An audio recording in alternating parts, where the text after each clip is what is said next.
Please, we make sure.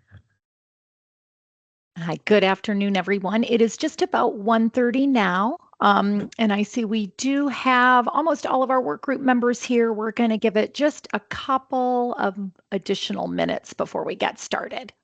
Thanks for your patience.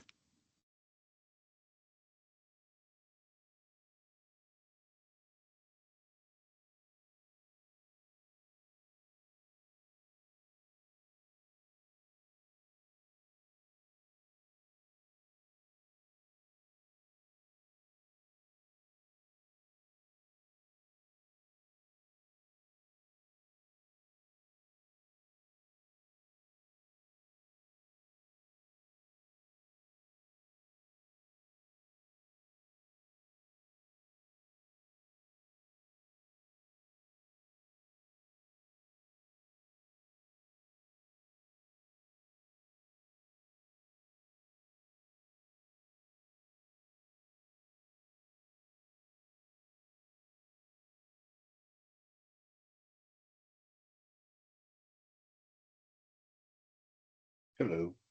Hi, everyone. Welcome. Sorry, I'm 1 minute behind here. I had to log on.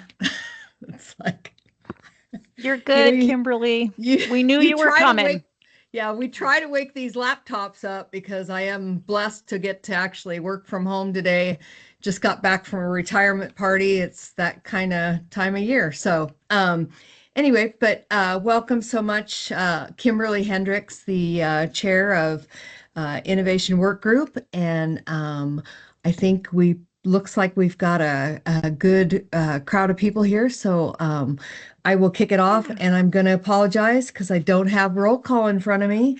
But I'm gonna I'm happy to help with that if you'd like, Kimberly. Perfect. Just say the word. Yep. Perfect. Well, I will let you then, Margaret, help and kick this off. And again, welcome everybody. And it looks like I can see several cameras on, and maybe all of us that are on the work group have got our cameras on. So I will turn it over to you, Margaret, and we will get started. Thank you. Yeah, absolutely. Thank you. Good afternoon, everyone. So, just for the record, to note who's here, we've got Kimberly Hendricks, the Innovation Workgroup Chair. I saw Robert Young, Workgroup Vice Chair, and then also Sean Parkman and Greg Klauser as well. I do understand that I believe, I know Sally Duerfeltz was uncertain if she would make this meeting, so I'm not seeing her on. So I think she may not be in attendance today. And in addition, I'm noticing we do have several other board members who are also here to listen to today's meeting and engage. And so we've got Rick Larson, Misty Phelps, and I see Bill Gropp from the OEB board. I think I caught everyone just scanning the list. So that's where we are on attendees. I see that Greg's hand is up, so I'll pause. Just to let you know, my internet is down. I'm hotspotting off the phone, so I'll probably turn my camera off for a little while. Okay, totally Thank fair. you, Greg. Thank you. All right. And so in terms of attendance, I think that's who we have today. Of course, always the option for board members to hop on as they're able to. So it's possible we may have others join a little later. Perfect. Thank you, Margaret. So first up, we hopefully you all have had a chance to read the meeting synopsis from the December 3rd, 2025 meeting. And I would love to entertain a motion on the minutes if folks have had a chance to review them, and if we have a motion to accept them as presented. So moved. Oh, Sean, I caught you there. Sean Parkman makes a motion to accept as presented. Do I have a second? I can second Greg Klauser. Thank you, Greg. Do we have any question? Comment? Are we all in favor of accepting the minutes as presented? Aye, I see thumbs up. All right. It looks like the minutes are accepted as presented. Thank you so much, everyone. All right. Next up, we have Kaiser Permanente. Good afternoon. And my presenter, Jennifer And Paul, are you there? Yes, we're here. Great. Yeah. Welcome. I will turn it over to you. Thank you so much. So good to see you. Thank Yeah, you. you as well. Thank you for having us. It's a pleasure to be back. As Kimberly mentioned, I'm joined today by Paul Schultz, our Executive Director of Actuarial Services, and I'm Jennifer Stacy. I work with Sapari, Troy, and all the teams to support OEB and PEB. So, I was thinking about this, and one of the things that I appreciate most about working with this work group and the broader OEB and PEB board members is the seriousness with which you take the role and the due diligence that you engage in to better understand the complexities inherent in the work within your purview. Because based on my broader knowledge and working with more than just the two boards, I think you set a really high bar. So to that end, we really appreciate the opportunity to dive further into the detailed discussion you had at the IWG meeting in December, to be able to provide that additional context and perspective around unit cost, particularly how they fit within the total cost of care delivered by Kaiser Permanente's integrated care and coverage model. So if we go to the next slide, to that end, we'll endeavor to address the specific questions that we have been asked to cover, and that includes unit cost trend development. So not only how trend is calculated within our system, but the impact of salaries, required operational cost, and system-wide revenue targets, professional cost drivers. So how, similarly, how those are developed within the Permanente medical group model and within our broader system. And then why, when you see the professional costs trending higher to relative to other plans for KP for this year-over-year view, what that means within the broader context. And then finally, we'll address the integrated system cost position, what the unit cost comparison tells us in an integrated model, and why that may appear higher than in non-integrated plans, and the factors that are contributing to the difference. So does that sound like what you're expecting from us? All right, so then we can go ahead to the next slide and I'll kick it off. And I know, you've seen this slide before, and it's probably tempting to pull out your bingo card to see how many times I'm going to say integrated as we walk through this approach to our providing care. But it really is so critical, and this is your first one. It's important to remember that Kaiser Permanente is not like traditional health plans. We're different because we are integrated with that care and coverage delivery system. So as you know, in our model, primary care, specialty care, pharmacy, labs, medical facilities, and the health coverage are all linked. So what that means is that the health plan, the physicians, the facilities, they work together to coordinate the care, that we can accomplish more in a single visit, for instance, by expanding what can be managed through primary care, by linking that medical information, specialists, pharmacists, and other care members. And we're better at managing cost and utilization by eliminating unwarranted clinical variation and reducing the redundancies and inefficiencies. It also means, though, that we carry a fixed cost structure.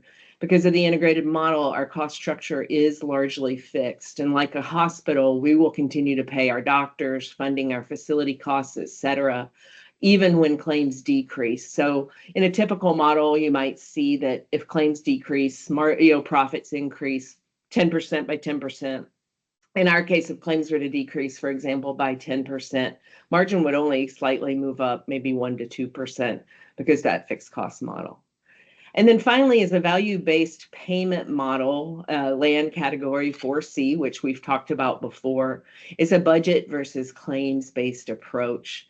And so we fall under that 4C model. We're a fully capitated model. We use a global budget system for our health plan and our care delivery services. So when we focus on our rating, our trend factors will look a little different from market. We have about 86% of our payment under that 4C, and we'll talk about what that means. So finally, before I turn it to Paul, I would just say that, to deliver affordable care across the total cost of care, that includes fully insured premiums, the member cost share, we must consider the unit cost of the care we deliver, the saved cost of the unnecessary or less efficient care that we don't deliver, and perhaps most importantly, the added healthy member years that your members enjoy. So I'll turn it to Paul to provide some real specific detail about the trend development and cost dynamics, but I wanted to pause first and see if there were any questions or if you're ready to move on. Okay, let's go to the next slide and I'll leave it to Paul. Thank you, Paul. Jennifer, appreciate that introduction. It's I think you touched on a lot of really important points. One of them being that because Kaiser Permanente is offering integrated care and coverage, we look a little bit different from others when it comes to things like rating trend. In many ways, we're operating as a care delivery organization more so than an insurance company. So our rating trend does start with our budget. Like other providers, we budget expenses in advance to deliver the care that our patients require. And the rate increases reflected in the budget that are needed to operate our delivery system need to be synchronized, right? So the rate increases reflect that synchronization as well as group-specific dynamics and risk. Rating methodology, including our trend factors, needs to be aligned with the integrated care delivery budget, and this is done in a way that's consistent with the way other health systems operate. Once a year, we go through a commercial rate setting process that determines all of our rating factors. Among those is our rating trend. And those rating factors together generate the revenue that's needed for care delivery in the upcoming period. That rating trend is applied to each group's experience to produce the expected costs. Finally, fee schedule updates are designed to align all of these things together. The expected utilization and projected claim costs need to be aligned with the revenue that's required to support the budget. And the fee schedule is designed and updated in a way that supports that alignment. If you'd please flip to slide 5. Thank you. So talking specifically about the fee schedule, the fee schedule, just generally, the fee schedule is used for a couple of purposes. One is to determine member cost sharing, where we have deductibles or co-insurance that are applicable. The fee schedule also determines the claim costs that are used in experience rating for groups such as OO and PEB. The fee schedule updates are done each year with a few goals in mind. One is to keep prices for individual services market competitive. The other goal is to ensure that total projected costs, and again, that's utilization times these unit costs, including the professional fees, align with the revenue that are produced by premium rates. As we make adjustments to the fee schedule, we ensure that there is alignment between our integrated care delivery budget, the commercial rates that are set from that budget, as I talked about on the previous slide, and the actual cost of care delivered by KP Northwest providers. We apply these fee schedule changes consistently to all KP Northwest customers, and these changes update the fee that's assigned to each service. On the next slide, slide 6, we can specifically address some of the increases we've seen lately. It has been shared with you that there were some substantial professional fee schedule increases in 2024. And in fact, we did implement a fee schedule change that was in 2024 that was greater than the cumulative increase in our fee schedule from 2019 through 2023. And that large increase was a reflection of the financial pressure that was faced not only by Kaiser Permanente, but by other health systems nationwide coming out of the pandemic. We have high inflation, we have labor shortages, the ongoing COVID-19 recovery. All of these things play into the significant financial pressure that we have been feeling, and we're not alone in that. Other hospitals have been feeling that, other health systems have been feeling that as well. And that brings us to what I think is kind of a key point in this discussion, which is because we are an integrated care and coverage organization, those costs flow directly into our budgets and our premiums in real time. That's different from a traditional payer. For a traditional payer, those will kind of feather in over time as they renegotiate contracts with the providers they contract with. And so that's those increases are not, most provider contracts are not a year-over-year negotiation. Some of those might have a multi-year contract. And in that case, you're not going to feel all of that at once. It's different with KP because we are doing the care delivery. All of that happens in real time. So I think we'll see that as a key difference moving forward as well. And speaking to that point, while we saw these high increases in 2024, we were able to have a modest decrease to our professional fee schedule in 2025. And we intend to hold that fee schedule flat for 2026. And again, that's just indicative of the timing that we have going on here. We felt all of that financial pressure in real time, adjusted in real time, and reflected that in our fee schedule. And moving forward, we've already made that full adjustment, and so we're not facing ongoing high trends when it comes to professional unit costs. Finally, if you would please turn to slide 7. Paul, we have a question. Oh, I'm sorry. Yes. Robert, you have a question? Yes, sorry, thanks. Actually 2 questions. First question is on the integrated cost flowing. I'm pretty basic, so I'm gonna use pretty basic language because I'm just an average guy. But if the money I get the integrated system and the way the money flows, I guess my question is, do the increase in the fee schedule and the increased payments that come from that, does it flow outside of OWEB into Kaiser with respect to people that OWEB doesn't cover? Hopefully it makes sense. OWEB doesn't cover. I'm sorry, I'm trying to parse your question. So for example, like MOTA, MOTA makes the payments, and then the providers have to figure out their costs. So if there, let's say there's professional costs happening within a particular system, MOTA is not responsible for that. So whatever the MOTA payment is, the MOTA payment is. And so I guess I'm asking if Kaiser and OWEB is walled to the costs are walled to OWEB, or are we subsidizing in effect changes that are happening outside of OWEB? It's a really interesting question. I would not say that we are subsidizing things that happen outside of OWEB. I would say that we do have an overall or global budget, and that we allocate that budget to our different customers based upon each customer's utilization. So in 2024, when we were facing financial pressure, we needed to increase our fee schedule, and that fee schedule applied to everybody, right? We do not have an OWEB specific fee schedule. It's the same fee schedule for all of our customers. So those things are tied together globally.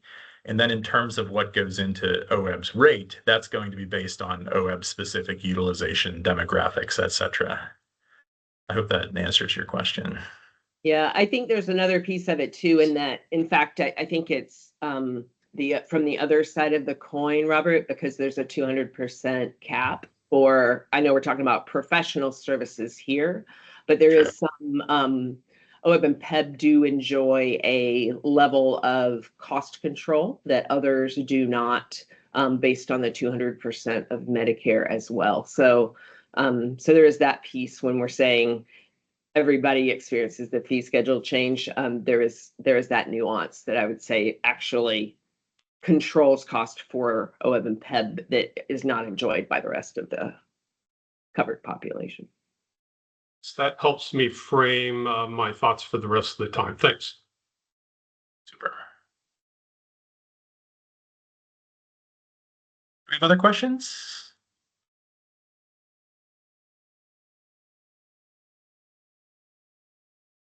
Okay, I will start into this slide and then hand it back to Jennifer to continue the discussion. So we've been talking primarily about unit cost, and speaking as an actuary, unit cost only tells part of the story. We need also to look at utilization if we're thinking about the total cost of care. And when I say utilization, I mean a couple of different things. One thing I mean is the number of services, just pure raw count of services, pretty straightforward. The second thing that I'm referring to is the mix of services. Sometimes it's referred to as intensity of services. And here we have some examples of that might be if you're prescribing a biosimilar rather than a high-cost specialty medication. From a utilization standpoint, that's still one unit of what was being provided. From a unit cost perspective, we're going to compare the biosimilar here to the biosimilar there and think about how that cost increased. And we're going to compare the specialty med to the specialty med period over period and think about how that cost increased.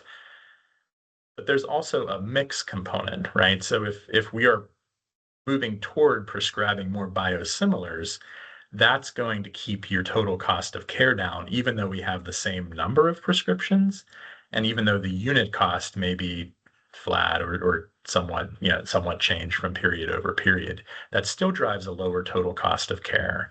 So this is really key to the way Kaiser Permanente provides care.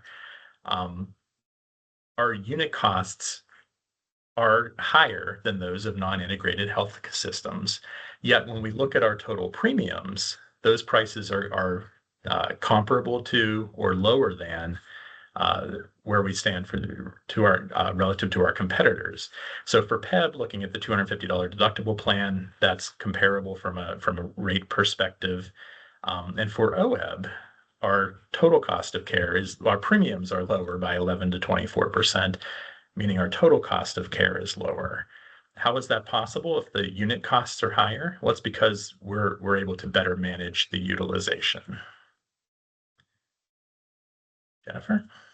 Yeah, and so the other piece of that then when you're talking about utilization is not just the premium cost, but the cost to the member as well, and where those cost shares are incurred. So it's really that focus then on how do we deliver a more an ease of care. I'll give you an example. For instance, I had caught something on vacation, right? It was something that nobody had seen. It was from the Cook Islands. I go to my primary care physician. They're able to bring in a nephrologist while we're in while by video while we're in there, because as they're looking up what it is, they're worried about liver enzymes, right? And so while I was in primary care, I was able to consult with a nephrologist. I was able then to go get my labs, and I was able to finalize what my treatment plan was going to be. That, for me, cost me a single primary care piece plus my labs. I didn't go to a specialist. It wasn't delayed, that type of thing. So when I'm talking about expanding primary care or avoiding total cost of care, it's all of those things that we're looking at. And so then I know we're almost out of time. So when we're talking about ICM fees, which the integrated care management fees, which I know were also addressed at our at the last December meeting, things that we're thinking about there include that coordinated care management, those working with video visits and phone visits that aren't scheduled, working to pull people through from a secured email so that we can take care of their situation without them having to come in. So all of those things are really in that total cost of care, don't show up in the unit cost, but do show up in the overall care delivery. So I know that was quick, but I know we're also on a 1:55 deadline, and I think, Robert, you had additional questions that you were going to ask. So I'll stop there and see if there's anyone else that has questions or whether you want additional information. Sean? Yeah, thanks for the discussion overview. I think we're just trying to put together a puzzle, because as you know from the last meeting, you know, we're seeing the data. Kaiser has the highest reimbursement rates, even without the impact of integrated care management fees. And when ICM fees are included, Kaiser payments are significantly higher. And Kaiser is the only carrier above the 200% of Medicare on a lot of the categories, right? Mm. Kaiser professional costs are higher than MOTA and Providence, except for physical therapy. And Kaiser has the highest cost for medical pharmacy in all settings. And so, you know, I'm hearing what you say, which is, you know, because it's integrated, therefore we can expect that over time and overall Kaiser is in a position to be able to contain their costs more effectively. And yet, when we get these reports, this one in particular being about, you know, in comparison, 200% of Medicare, particularly, you know, hospital settings, but then these other categories as well. So that's kind of a specific slice. But also other analyses that Mercer has done over the years showing that Kaiser's sort of efficiency, even including, you know, the integrated care management fees, are not well comparable to other models. And so I'm just trying to reconcile, like help me paint the picture here. It's integrated. There's the ability to internalize these costs, control costs directly, and prevent a more expensive costs. And yet the data, it like if it comes to renewals or like the discussion last month, the annual payment increases above Medicare, Kaiser's 6%, MODA's 2.8%, right? So like, how does it add up? Like, add it up for me. Like, how does it work? Or like, where are we going to start seeing these higher levels of performance and cost containment methods? Yeah, so I'll start, and certainly Paul, please jump in. But you know, for instance, what I would say is when we look at total cost of care, we're looking at a portion of the overall picture. So like when I was looking at not only last year's review, but this year's review, for instance, of the office visits, when you're looking at office visits per thousand and the allowed per thousand, you know, allowed amount per visit. When you look at how many visits were necessary to provide the care times how much that care was, the Kaiser DHMO is by far the lowest, right? When I put them all together, multiplied it out, it was like 1.8 million compared to the next lowest, which was 2.2. So I think you have to look at both. It's how often do we have to touch a patient to provide that quality care? And then it is more expensive to touch them less often to provide the same amount of care, basically. So it is an important component to consider, but it only looks at a portion of it. And that's where we're trying to make sure that we are looking, because affordability is of course important to us as well, that we're looking at the full contextual picture of it. And then when you're looking year over year, you know, what are those telling us and how much have they increased? So, you know, when we look at what the difference is year over year, we can look at each of those, but when we're looking at the total cost, it really does line up, and the DHMO is increasing at a lower rate than most of the other plans, for instance. So that's the piece that I think we're trying to kind of add the additional color. That one point is very important because it drives those things that Paul said, but it is not the full picture when you're looking at the integrated delivery system. Paul, would you say anything else? I know, Emery, you have your hand up. Really quickly is that the timing is important here as well. right? When there are economic pressures, KP is going to feel that more quickly than our competitors will. Conversely, the opposite is true as well. Once we've gotten over that hump, if you will, and are coming into a more favorable economic environment, KP will feel that more quickly as well.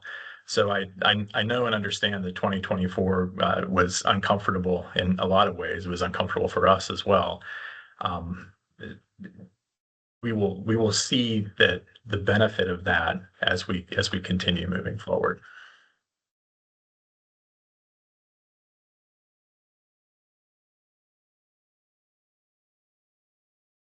Hi, Emery. sorry. Robert, actually, why don't you go ahead, ask your question?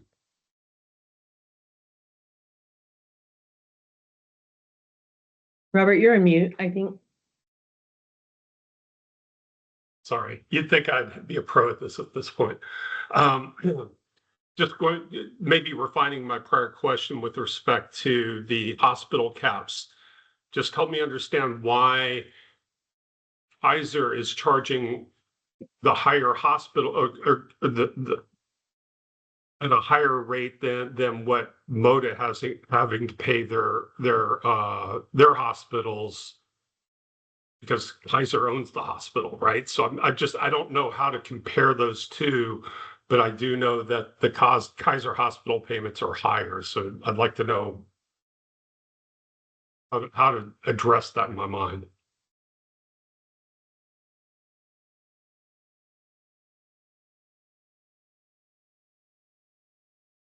No, I guess I'm struggling to answer that particularly well, not having the data in front of me of how our hospital payments are higher. I know that we are applying the 200% cap. So I suppose you're suggesting that MODA is coming in significantly below the 200%, and KP is closer to the 200%. Is that the nature of the question? Not necessarily. I think what the data has shown is for outpatient, I think pretty much all facilities, all payers are close to 200%. But then once you start talking about some of the inpatient services, there is room where some of the rates, Medicare may not be pricing it, closer to what commercial or what, the actual cost of care might be for those in the commercial setting versus a Medicare setting. And so, like, for example, maternity and some other services are below 200%. And so there is some flexibility in that case. And so on average, Kaiser ends up being a little bit higher, I think, on the inpatient as a percentage. So that's, I guess, what Robert's referring to. And that's, of course, prior to the integrated care management fees. Okay, let us look back at that, because I know the data I'm looking at from the slide, and I think it's just a portion of it, so I don't want to go off. It shows the allowed amount per admit being lower. So that's where I was. So let us go back and respond, Robert, if that's okay. Thanks. And I know I said it in a very convoluted way, so thanks for your patience on that. Okay. Are there any other questions from the IWG members before I potentially ask my question? No? Okay. So it's interesting that you bring up Kaiser deductible for PEB as comparison. I haven't done like the type of analysis that Sean's talking about on OEB. I work as the actuary for PEB, and so my work is mainly focused on that. I guess with bringing up Kaiser deductible, kind of, with Kaiser and PEB, there are two plans, and those in the Kaiser deductible are lower risk, right? There's selection going on. The people who want to go to the Kaiser system, those in the Kaiser deductible tend to be much lower risk. And so that brings down the utilization. And so when we take a look at Kaiser as a whole, I think the utilization seems like it's maybe the efficiency is not there, as well as the fact that Kaiser is competing essentially in a lower cost locations, right? Where there is competition in the Portland metro area as well as I-5 compared to some of these other like MODA and Providence, which has to, provide services in other locations like Southeast, Northeast Oregon, Southern Oregon, the coast, where costs are higher. So I guess when you're taking a look at how Kaiser's efficiency is and how much the total cost of care and trying to compare premiums, do you take a look at, the risk differences at all to, to see if you're truly efficient compared to these other plans? I guess, I've been doing this analysis for quite a while, and especially when I was looking at county by county, it didn't seem like Kaiser was efficient. So I guess I'm kind of looking to see if internally, if you've looked at that, and if you have any points that you'd like to, I guess, rebut my analysis with. We do take a look at that, and a couple of things that I can throw out there in addition is that we've looked at things like, does KP do a better job of keeping people healthy over time? And that's not something that you're going to see reflected in a one-time, like, year-over-year risk adjustment comparison. The other thing that we continue to work with, and our thinking here continues to evolve, is how do we adequately measure differences in risk among populations who are in different care delivery systems? I think one shortcoming, perhaps, of most risk adjustment models that are out there is that these risk adjustment models are based on a fee-for-service setting or environment. KP doesn't operate in a fee-for-service environment, right? It's more of a global budget environment. So how can we create a valid comparison or assessment of risk when the care is being delivered in some ways in a radically different way? It's a thorny question. It's not an easy thing to answer, and it's something that I know we're spending a lot of time and resources trying to study and reach some solutions on during this upcoming calendar year. So those are two things that just sort of, from an actuarial perspective, that come to mind when we're thinking about comparing risks across populations.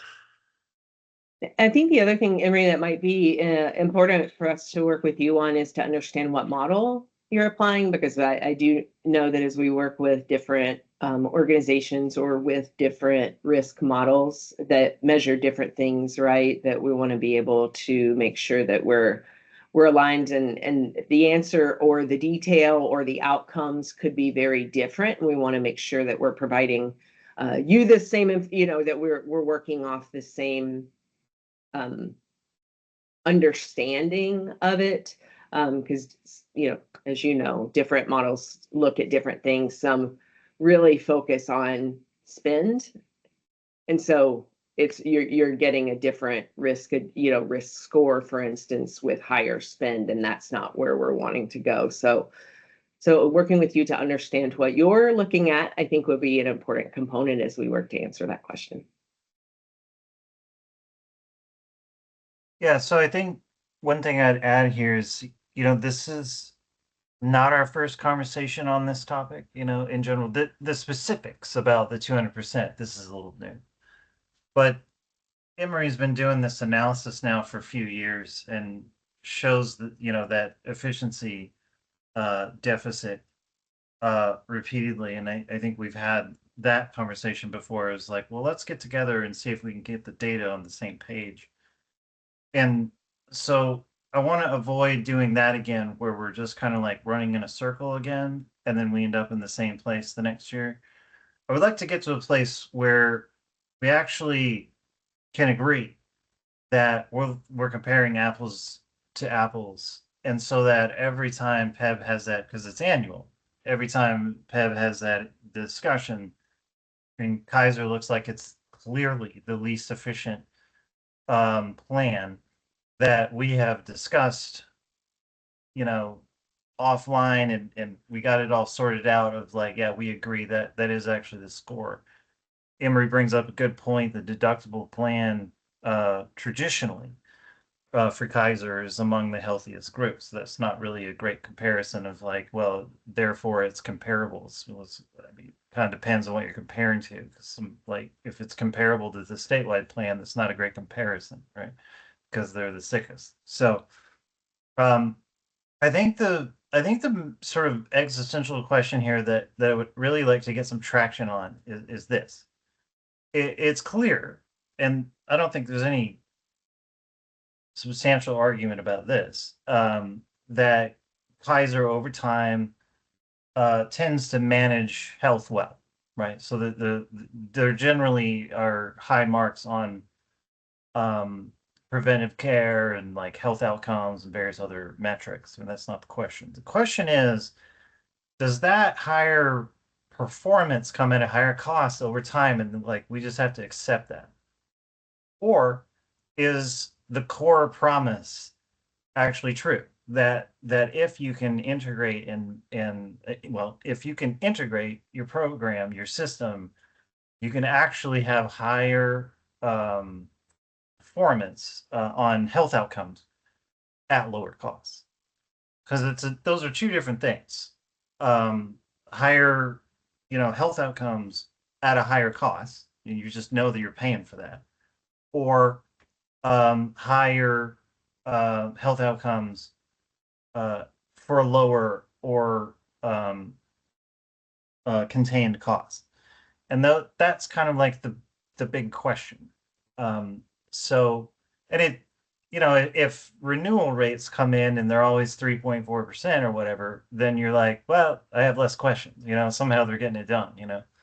But when that doesn't happen fairly consistently, then there's questions like what's going on. So I think that's where we're coming from, and it would be great if y'all could have that conversation so that we don't do that thing again where we kind of run around to try to figure out what the data is and agree, because we've been here before.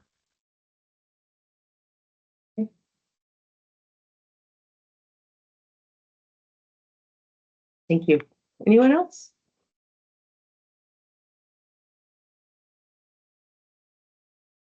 Okay, well, thank you. We will follow up. We've got some discussions and some follow-up items. So appreciate your time today. Appreciate the questions and the engagement.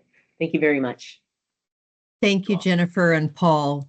We appreciate and thank you for the stimulating questions that we had from the Innovation Workgroup members and Emory. Now we are up to Moda, and Moda, we won't cut you short. You have 20 minutes and we're starting at 2:12. So, we appreciate that you were waiting for us patiently. So I think I have Craig and, Craig is, Yes. sorry. Thank you. Yeah, good afternoon, everybody. And this is Craig Anderson. I'm a senior vice president here at MODA. I'm also the chief actuary. The way we're structured at MODA, the professional relations, the contracting department rolls up to me. So I'm in a good position to address the presentation on the level of payment report. And I think just in the interest of time, I did have, the way I've structured this presentation, I wanted to give our perspective on the level of payment report that was presented back in December and some of the takeaways, but I think I'll go through that part relatively quickly. I also wanted to talk about our contracting approach just to give some perspective on that, and that too, I think I'll go through quickly, but please stop me at any point if you have questions. Happy to answer questions. And then towards the end of the presentation, I will address some specific questions that we received. So I'll try to get to that so we address what was asked of us. So with that, if you can advance the slide. So as I mentioned, the level of payment report broke down services by major service category. I have that on the next two slides, the main services here. And again, just in the interest of time, I'll just point out a couple things. One is on the hospital side, I think a lot of the discussion was around those hospitals that are either subject to or exempt from Senate Bill 1067. So that was a specific question that I'll address later, which is how do we actually, without Senate Bill 1067, what do we do to control costs for those that are not subject to it? And then on this page, professional services primarily are not subject to 1067. The medical pharmacy, I think, is something I'll just pause for a moment and I'll talk about more later, but that is a growing expense across the industry. These are pharmacy services that are not retail. They are provided in a medical setting. And I think what's most striking about this is these are highly dependent on where those services are provided, whether they're hospital outpatient or in a physician's office. They're quite a bit less if they're provided in a physician's office. So we have programs, a side of care program to try to move those services to the lowest cost setting. And that's a way we help contain costs there. Next slide, please.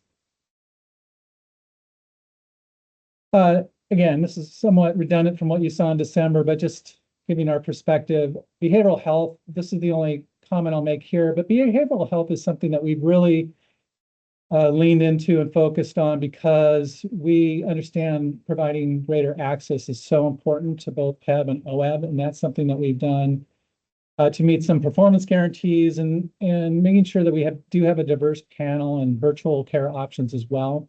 But just to give some reassurance to OEB and PEB, we are making sure that we're attaching value-based care programs to our reimbursement for behavioral health to ensure that we have that we do get outcomes and quality for those services, because that is a growing expense for both programs.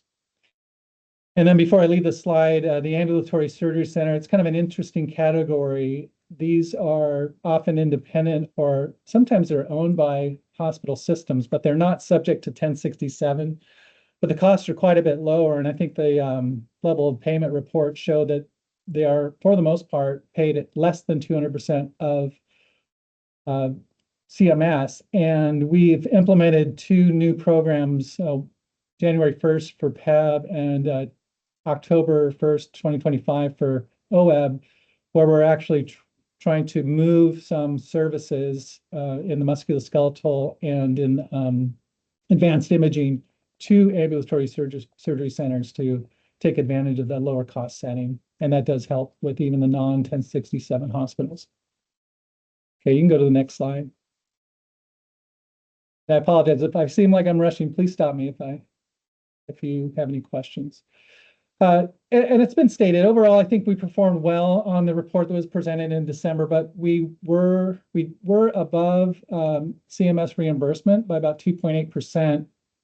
And I think that just the main takeaway here is, and what we've heard from the provider community is that Medicare is just not keeping pace with the costs that they're faced in practicing medicine. So it's not too surprising that for the non-1067 services that we are seeing pressure that are exceeding CMS reimbursement. And primarily we're seeing it on the professional services side. We've actually seen some decreases from CMS reimbursement for professional services over the last few years. So even if we were holding our reimbursement constant, we're going to see an increase as a percent of CMS relative to what they're paying or not paying. And the other thing about this report, it's a good report. It does, there can be some variations though if the underlying mix of services change that aren't quite captured by the report, but it's generally gives the correct responses. And then some key takeaways on the hospital side. Again, we're in a fairly close range, some increases, some decreases. The decreases is probably explained by some change in mix of services. On the professional side, as I mentioned earlier, I think the thing to note there is that CMS did cut payments in 23 and 24. So as I said, even if we held our reimbursement constant or gave some reasonable increases, we're going to exceed CMS. And otherwise, I think we had fairly good report results on some of the other services. Now you can go to the next slide. Not to belabor this, but I think we heard this from Paul and Jennifer earlier. Some of the pressures that they were faced as a health system, we're definitely hearing that from the providers that we're working with as well. And this is mainly in the hospital setting. A lot of the workforce shortages and the cost pressures that they're seeing, those are getting passed on to us. And it's reasonable. It's just a lot of it comes down to a lot of the frontline workers that they're needing to retain and reimburse, and that's understandable given the needs that are out there for their services. And then, as I mentioned before, the professional services are increasing as a percent of Medicare, but a lot of that is related to just CMS not increasing or decreasing some of those reimbursements. And with that kind of environment, you have to think from the perspective of providers that we work with. They have a mix of payers. They are reimbursed by commercial plans and Medicare plans and Medicaid plans. So when they're getting pressure from some of their reimbursement sources like Medicare and Medicaid, they often make that up in the commercial space, and that's maybe referred to cost shifting. But that's what we're seeing, some of the pressures, as well as just additional financial pressures that I think Kaiser highlighted fairly well in their presentation. Okay, you can go to the next slide. Before I get into the specific questions that were asked, I do want to highlight some of our contracting approach. And what we're really trying to do is maintain a stable network for our customers. Nobody wants an unexpected termination of a provider from their network. That can be very disruptive. So what we do is and this doesn't really impact the Senate Bill 1067 hospitals, but we will go into multi-year contracts with some of the large payers. And also what we try to do is put our professional providers on a percent of CMS so that those can be evergreen in the sense that they just, as CMS increases their fees or decreases, I guess in some cases, those don't need to be touched every year, and just create stability again for the providers and for us to maintain that network. But really, I think the question you might have is, what sort of pushback do we have when we go into the negotiation process? And I wanted to give some sense of what that looks like. And typically in a renewal process, what happens is that we receive a request from a provider, large hospital system or large clinic system. And typically where that initial request comes in is not where we end up. So I can assure you of that. We're not as public as a payer as maybe some other payers in some of these contract negotiations, but there is definitely a lot of work that's done as we renegotiate with our providers. And some of the detail in that is when we do get a request from a provider, we bring in a lot of analytics to evaluate that request. There's a lot of conversation back and forth. There are some new tools that are out there. You're probably aware of some of the transparency data that's available now in the market. We also look at our own claims that are also coordination of benefit claims, so we can see what other payers are paying. So we have a good sense of where the market is, and we bring that into the conversation. We consider how long it's been since we've had a renewal with a provider to keep that in mind. We know certain providers, depending on the type of provider they are, might have specifically difficulty in some might be suffering from these financial pressures more than other providers that maybe are making a higher margin. So that's something we keep in mind. We consider the quality that they're providing through their value-based care outcomes, and also other considerations such as access and DEI considerations, of course, and just making sure we have overall adequacy. So just to kind of highlight this slide, that just to mention the negotiation that happens, there is quite a bit of work that's done there. So typically the initial request is not where we end up. Okay, you can go to the next slide. All right, so now I wanted to get into some of the specific questions that were asked of us. And this first one has to do with what portion of our unit cost is attributed to personnel and doctor salaries. And again, I think Kaiser highlighted this pretty well in that as a delivery system, they're different than we are. We don't really have, this question's not directly applicable to us because we are not managing directly the provider system, but we are working with the providers. So indirectly, the pressures that they're receiving on some of their personnel costs that we covered earlier are being passed through or being reflected in the rate increases. And just a couple of stats here.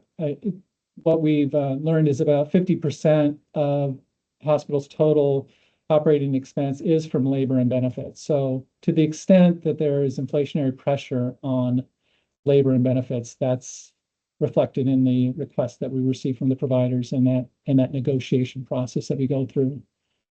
And then lastly, this is not unique to Oregon, but we are seeing this that we've had coming out of COVID, high Oregon increases, and nationally, just some very large increases that are happening because of wage and other pressures that they're experiencing.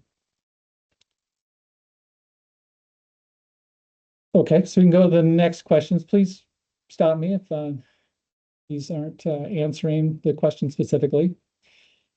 The next question is, how are we leveraging being an administrator of OEB and PEB to reduce costs? And this is actually kind of excited to talk about this. So it is, it's a privilege to be an administrator for PEB and OEB, and the population that brings when we combine it with the rest of our population, it really helps us leverage that. And it's really around value-based payment. And I would say it goes even beyond the commercial payments. We are the administrator for Eastern Oregon CCO and the OHSU IDS, which is part of Health Share of Oregon. And what we're able to do is really get alignment on our value-based payment models that meet the Oregon Health Authority priorities. And by bringing all those populations together and aligning it with what the OHA is intending, we've been able to do some really important things that around value-based care that really get us out of the mold of fee-for-service environment, and that helps us contain costs. And specifically, what we've been able to do is expand access in rural areas, and that's definitely something we're seeing on the eastern side of the state, and by combining that with what we do with EOCCO. We've also built into some of our value-based care contracts specific equity-driven payment adjustments to help support those with higher social determinants of health needs. And that's something that we think is an innovation that we've put into our value-based care contracts.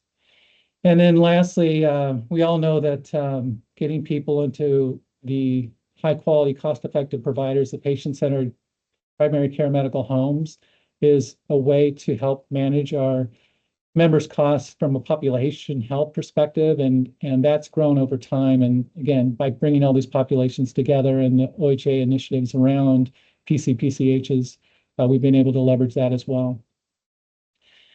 And then also on this point, by having all these populations and having value-based care contracts with the larger providers, what we're able to do is share with them data on the total population and then meet with them periodically to go over their patient panels, which includes OEB and PEB members, as well as some of our other commercial populations. So we have real meaningful conversations around what's driving costs and what they can do to better coordinate care and do population health management.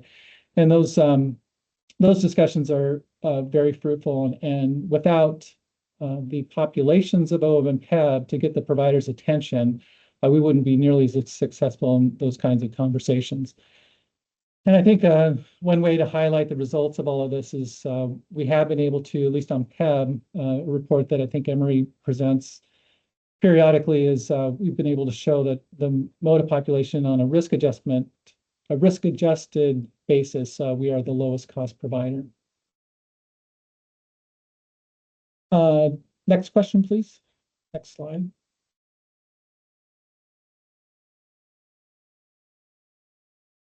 Another question, and this I think is a real good one, a real key question. It has to do with those hospital systems that are not subject to Senate Bill 1067. And to put this in perspective, probably by number, there are a greater number of hospitals, but they tend to be smaller hospitals. Some of those hospitals are rural hospitals. They might be just in smaller parts of the state. So they don't really work well under a CMS methodology for DRG reimbursement. A lot of them are on a are really related to the percent of charges reimbursement. And the way that those hospitals operate is they often adjust their price list, which is also referred to as a charge master. So what happens is these hospitals will periodically put out new prices or increase their charge master from time to time. And we do have a way to manage those increases for our contracts. And the way we do that is we put caps on the percentage increase that these hospitals can pass through their charge masters. And that is something that we contract, and that's providing some relief in terms of what they might otherwise pass through on a percent of charges basis. And we monitor that very closely, make sure that those percent of charges caps are met. And if they aren't, then there's an automatic adjustment to the contracts to make sure that those are not getting out of alignment.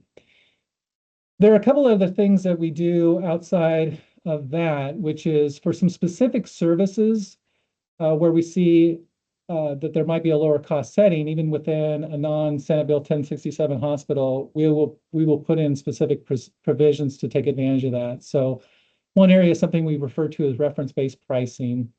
So an example of this is if total joint replacement is lower cost in an outpatient setting, we'll put a cap on what we would reimburse those providers to incentivize them pushing those to the outpatient lower cost setting.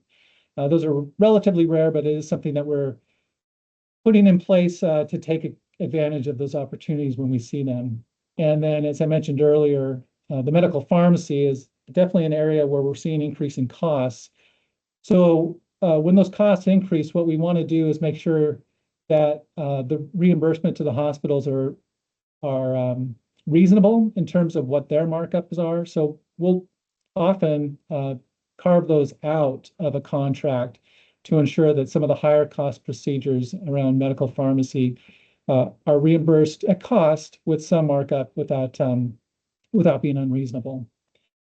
And then overall, when we're having discussions with all providers and particularly these outpatient hospitals or these non-1067 hospitals, we will leverage the requirement to meet a 3.4% cost growth target. And that's not just for OAB and PEB, but we probably are all aware that Oregon also has a cost growth target that we refer to and try to remind the providers we're all working together to try to manage costs on behalf of all Oregonians. And that is a meaningful and effective negotiation tactic with these hospitals as well. Next slide, please. This is the last question that we received, and it's related to anesthesia. And anesthesia is kind of a unique service. I think the cost of or the level of payment report showed that for all payers, the reimbursement's in the 300% of Medicare range. So it's a relatively high cost reimbursement, at least relative to CMS. And what's happening with anesthesia, we're really seeing the cost pressures coming from two angles, both from the supply side and the demand side.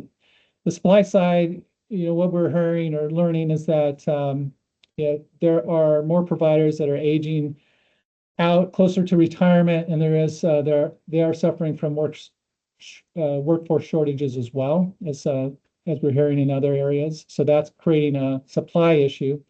And then on the demand side, as people are getting more surgeries, and with the aging of the population, there's a higher demand. So between the two of those forces, we are seeing some pressure there on anesthesia services specifically. I think the other thing to note too, the second major bullet here is that CMS has not increased their reimbursement since 2022. So that's a problem. And you can imagine what that does when it comes to commercial payers to try to help cover those that lack of reimbursement from CMS. So we're seeing that as a pressure on our increases. And what we've done is we've given increases that we feel are fairly reasonable. I think one thing that's a little bit misleading about the level of payment report is that it showed that our reimbursement went from 311% of CMS to 333, I think was the number. So referred to as a 22% increase in terms of CMS. But if you did the math on that, 333 divided by 311, that's really about a 7% increase in the actual unit cost that increase. So it's not too far out of alignment with other category increases, but a little bit higher on PEB, and the OEB increase was about a 2.2% increase in unit cost.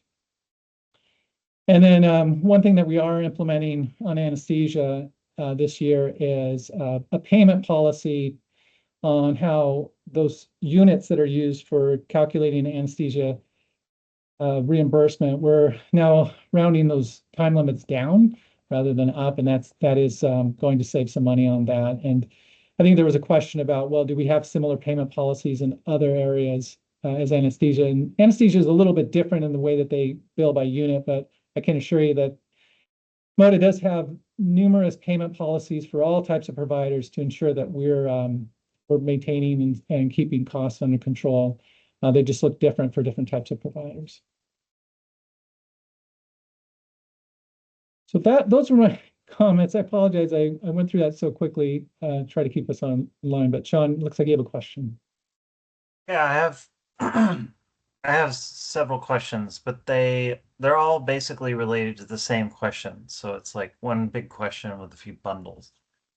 The big question is, so when you look at sort of unit costs, this sort of thing, presentation last month and so on, it looks, yeah, MOTA's doing, it seems, pretty good job of containing costs in certain channels. But on the other hand, where the rubber meets the road, which is renewals, right? And so, as you know, we had a pretty painful renewal last year with MOTA in particular, quite high. And so I'm wondering if you can sort of pull together, like, what's your assessment of what's going on with that, what happened, and here's some of the sub questions, which are maybe relevant to you or not. So don't feel free to ignore some of these, but there's even more industry consolidation going on in Oregon this year. I wonder if that, and hence all the questions that you were addressing about, like, how do you negotiate, what's that like?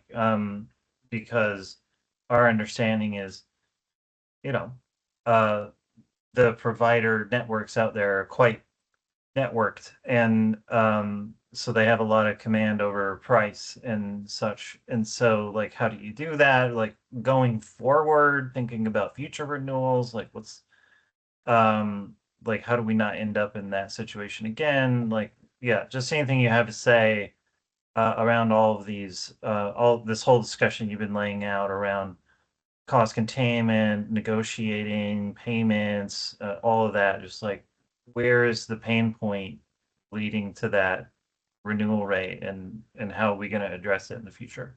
Those are great questions, and I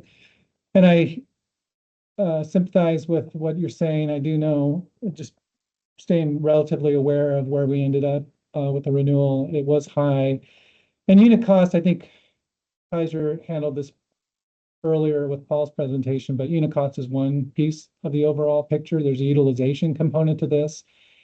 And even within the unit cost, there's a mix of service component to this. So there's what you might call a morbidity, or higher cost or higher intensity services seem to be increasing. So that's all part of the mix that drives those overall increases.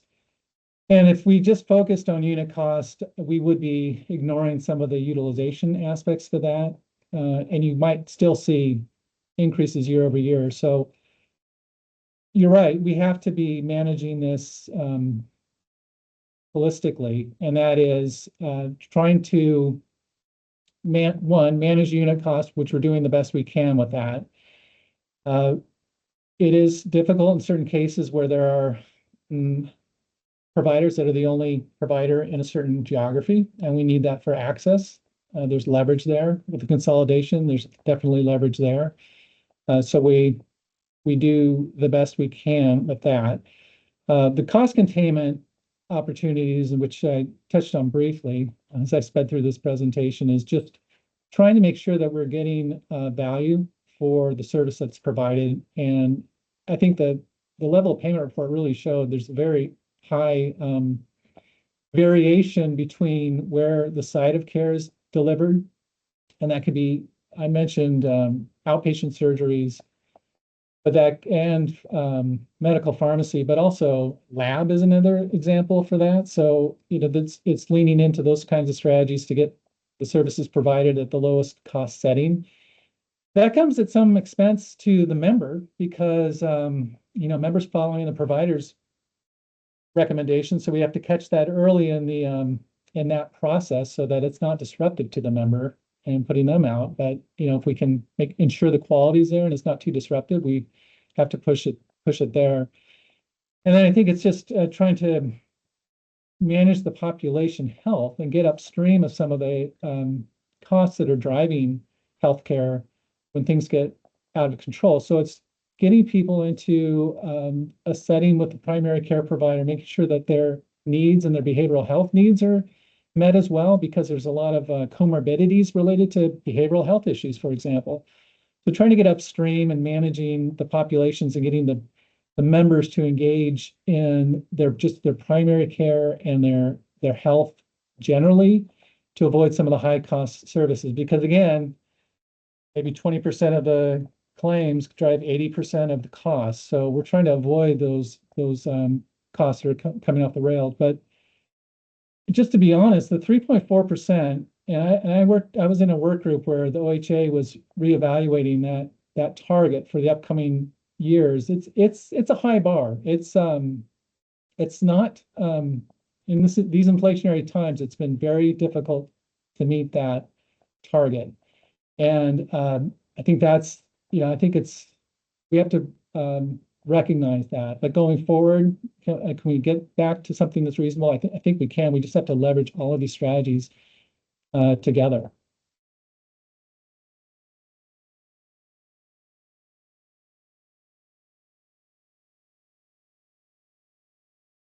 Did that help, Sean? Yes, thank you. All right. Thank you so much, Craig. Was there any other questions?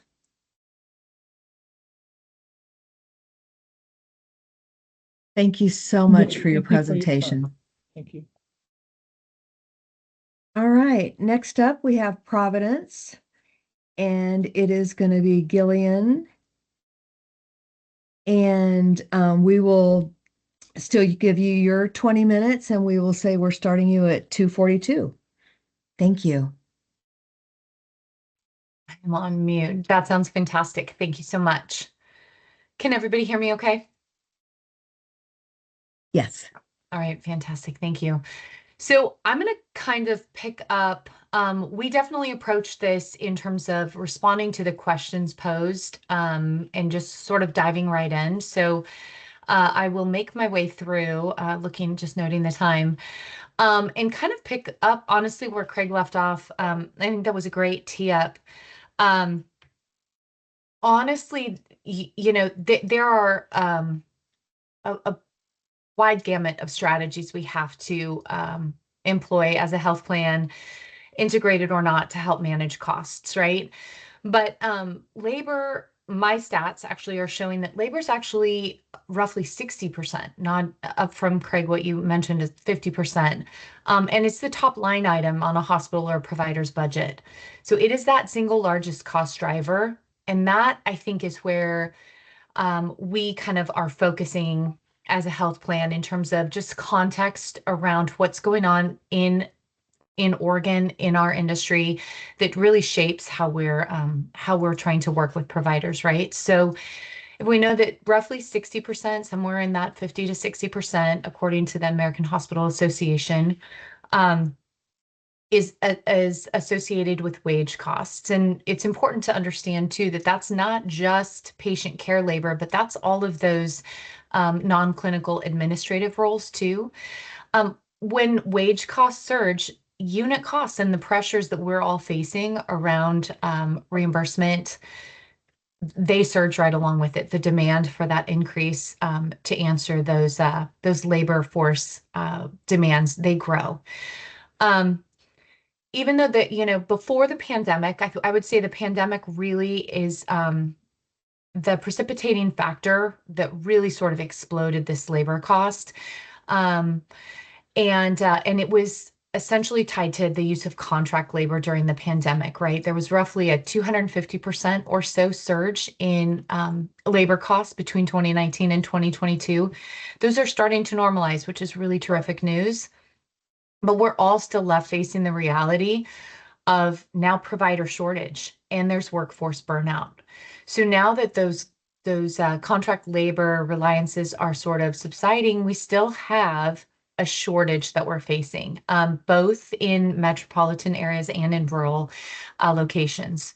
So in order for providers to attract and retain talent, they're being pushed to pay more and more and more from a labor cost perspective, right?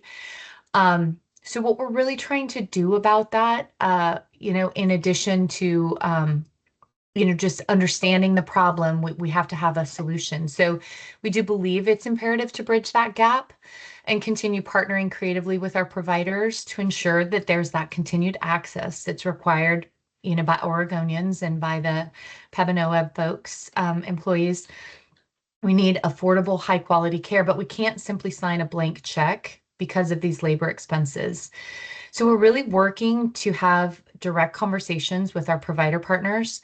Many of the concepts that you'll hear from me today are aligned with what my colleagues have shared on the call already, right? There's site of care optimization. There's moving to the most effective, cost-effective site of care. It could be moving towards ASCs from outpatient hospital settings, tackling avoidable ED and emphasizing urgent care as an alternative to the emergency room, etc. And then also value-based programs that pay for outcomes, not hours. So, think of episodes of care as Craig mentioned, right? Reference-based pricing, etc. So really trying to understand the problem and be an empathetic partner to the providers is huge. But knowing that that is the largest line item on their budget sheet, it is a very real problem that we're all tackling together in partnership. Next slide.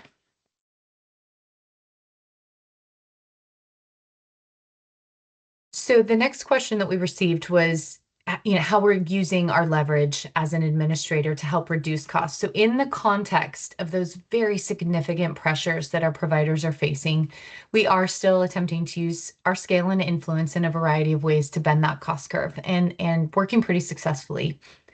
So we're really leading with creative thinking to develop and deploy innovative solutions to emphasize primary preventive care, right? You heard others talk about catching conditions upstream.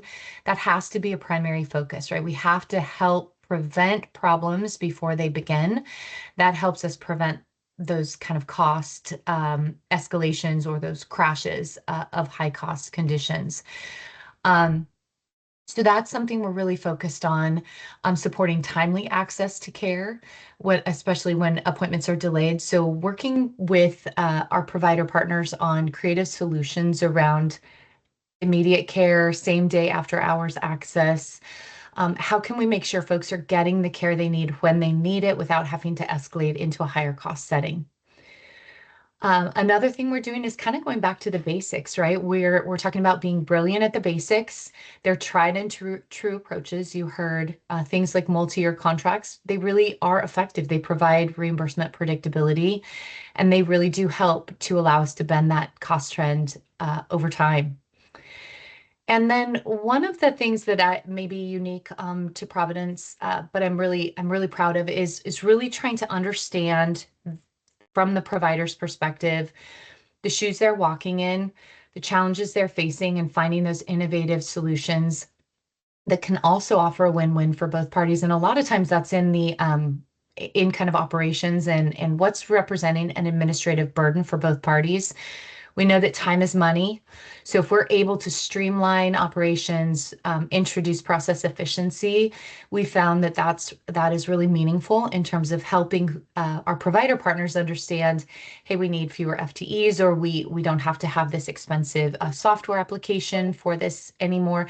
And so again, time is money and money is money. So if we're able to pull some of that out of our engagement with one another, that is a way for us to actually then translate that to meaningful value at the time of contract renewal. Another area that we're really focused on is bringing human stories to the negotiation table. I think it's really powerful. You know, I mentioned how we're trying to look from the provider's perspective at the situation in order to be innovative and develop, strategic solutions.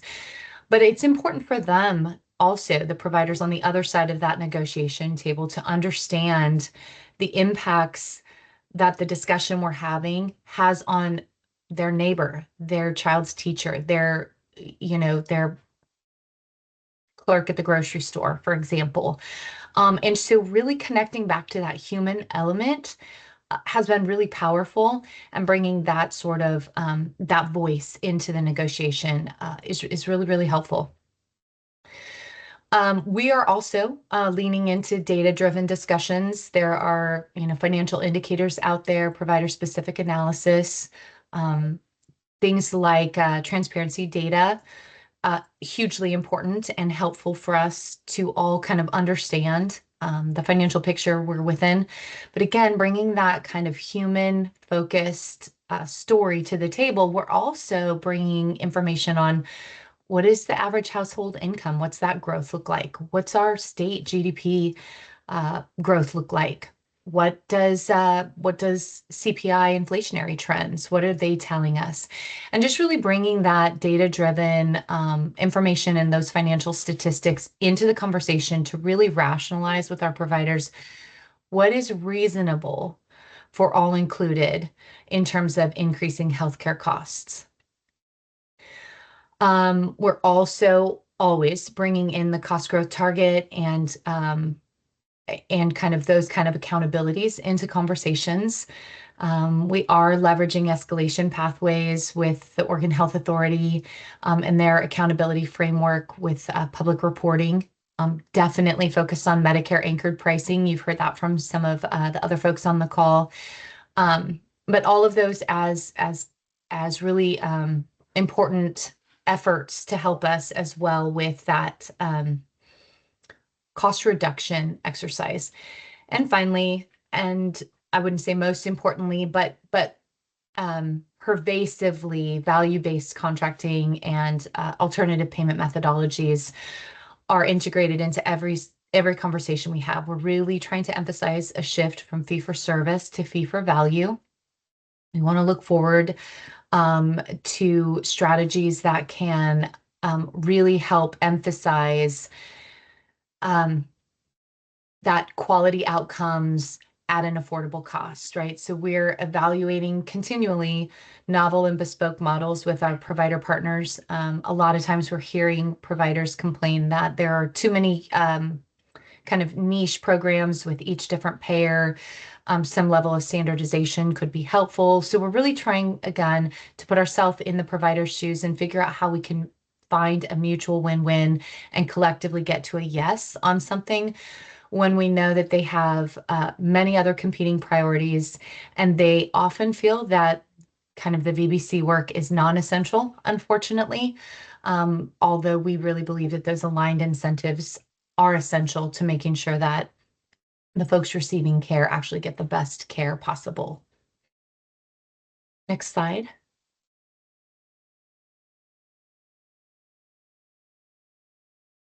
So in terms of a plan to curb costs at the 1067 exempt hospitals, honestly, we apply the same kind of philosophy pretty evenly and uniformly across all of our providers. So we're going to continue to work to bend the trend in these sort of unique geographies through the same sorts of methods, right? Alternative payments, those data-driven conversations where we're talking about costs and utilization, earlier you heard Kaiser share that total cost of care is that equation between the unit cost and the utilization, and that's what drives that total cost. So we are really tackling it from both angles, not just a contractual negotiation perspective, but also what does utilization look like, sharing that information transparently with our providers, and offering solutions and opportunities there where we see them available.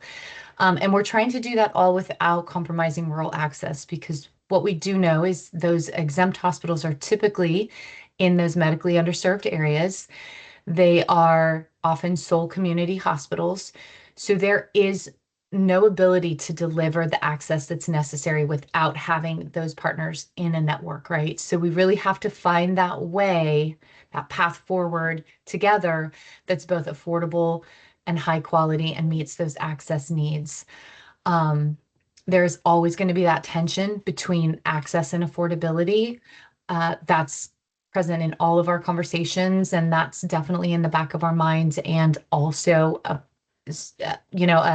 point we bring forward to the providers through those kind of human voices within the negotiations. So again, a little bit different approach with these sort of rural sole community hospitals, but definitely attacking it with the same level of rigor and responsibility necessary to have that responsible cost management. Gillian, before we move on to the next slide, this is Cash Spencer with Providence Health Plan. I just wanted to add one quick comment on Oh, yes, please. Hospitals, just for the group's reminder. As the statewide administrator, we do have a subset of the population that resides in communities outside of the state of Oregon that would be subjected to that 1067 requirement. So we're also working with a lot of the national carriers and trying to figure out ways in which to influence the care of those members in states outside that would not be subjected to those caps, but yet still have the, financial impact pressures on the rest of the population. So that is part of our strategy as well, as how are we working through that. And I think we're starting to see some of that, especially in the statewide plan. I know there was mention about the renewal and how those all came out. And you'll recall that for the PEB renewal on the choice plan, we had to buy that down because of the performance of the statewide plan is now actually improving better than we're seeing on the coordinated care plan. So those numbers are starting to get closer together. So we're seeing some of the fruits of our labor on the statewide plan. Just wanted to point that out, that a lot of there are a subset of the population that's going to be outside of the state of Oregon because of our administration of that plan. Yeah, good call out. Thanks so much, Cash. Absolutely. So yeah, it's sort of the name of our game, honestly, is that collaboration and just creative thinking. So to Cash's point, continuing to really think creatively and partner with those even outside of our service area to optimize performance there. I think we could go to the next slide then. Thanks. So addressing the anesthesia cost trends, we agree that we've observed that anesthesia cost trends are increasing at a faster rate than other medical services nationally.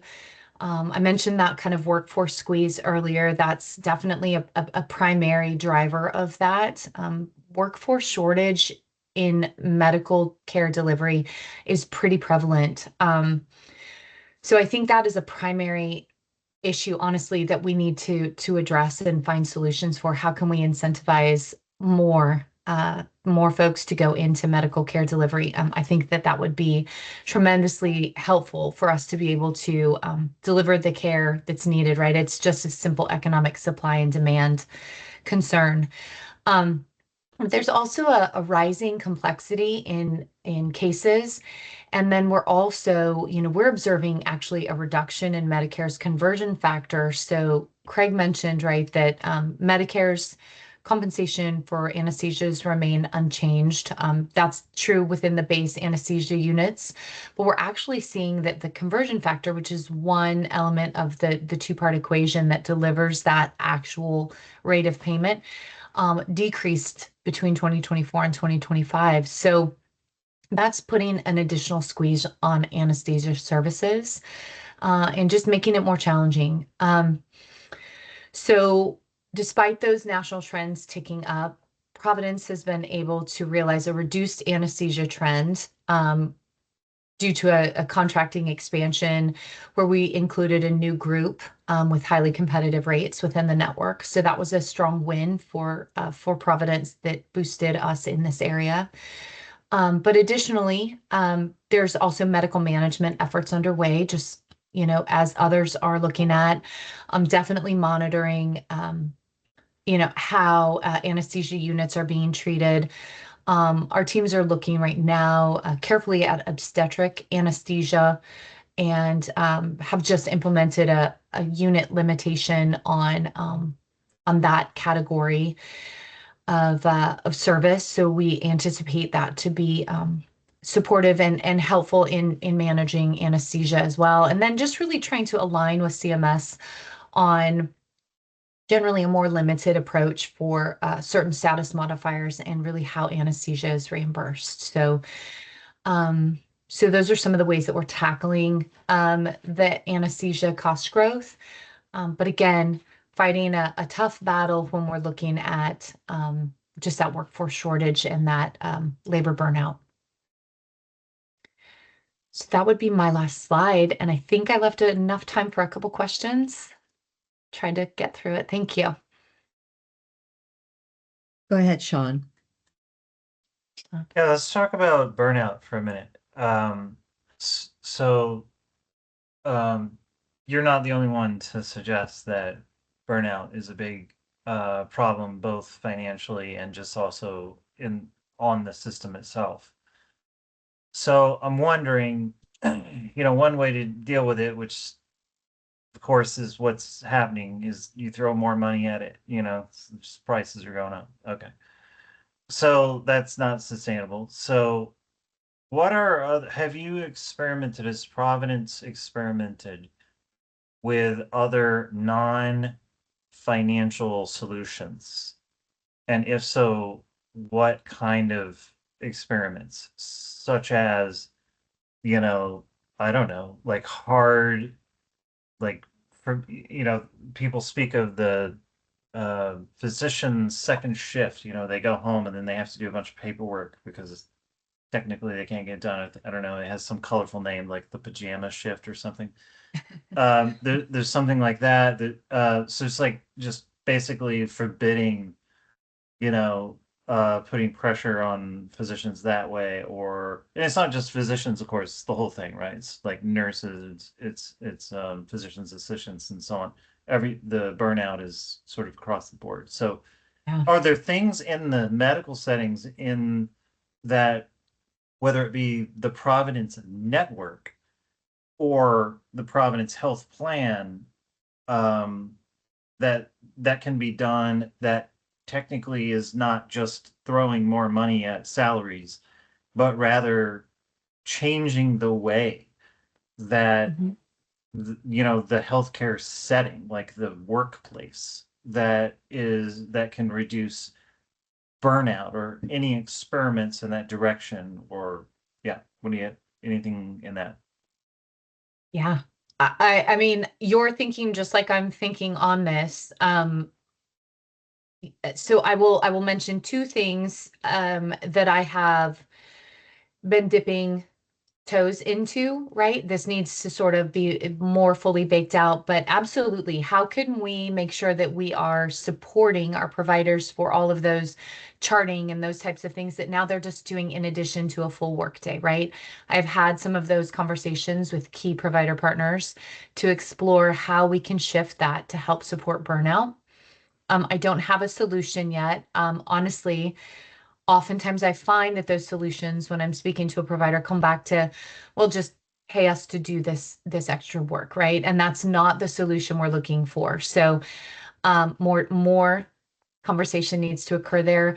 But what I am also encouraged about is kind of a new concept around, I don't want to say crowdsourcing, but really convening a group of thought leaders from the provider side to really tackle these issues and come up with some solutions across the board.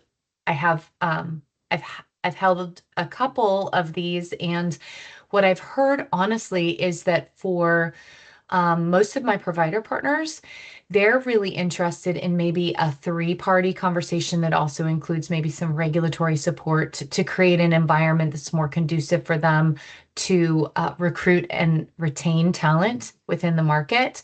And what I've heard is that they feel if there was an ability to better support that from an overall kind of Oregon systemic approach, they feel that would provide the relief. So that's kind of a newer concept too that I need to sort of kick the tires on a bit. But I found that to be a pretty interesting thread to pull on. So that's something that I'm interested in continuing to explore with a group of thought leaders from the provider community that way. Does that help? Yeah, it occurs to me, and this is probably this is a comment for all the carriers really. It's like we heard today that churn, burnout, and staffing is like one of the key ingredients to our current crisis. And if that's the case, then I just feel like there's a bit of urgency on getting on top of that. And just throwing more money at salary pots is probably not one, it's probably not effective. I mean, there's probably a price point at some point where people will do almost anything under any conditions or whatever, but that we don't want to find what that number is, right?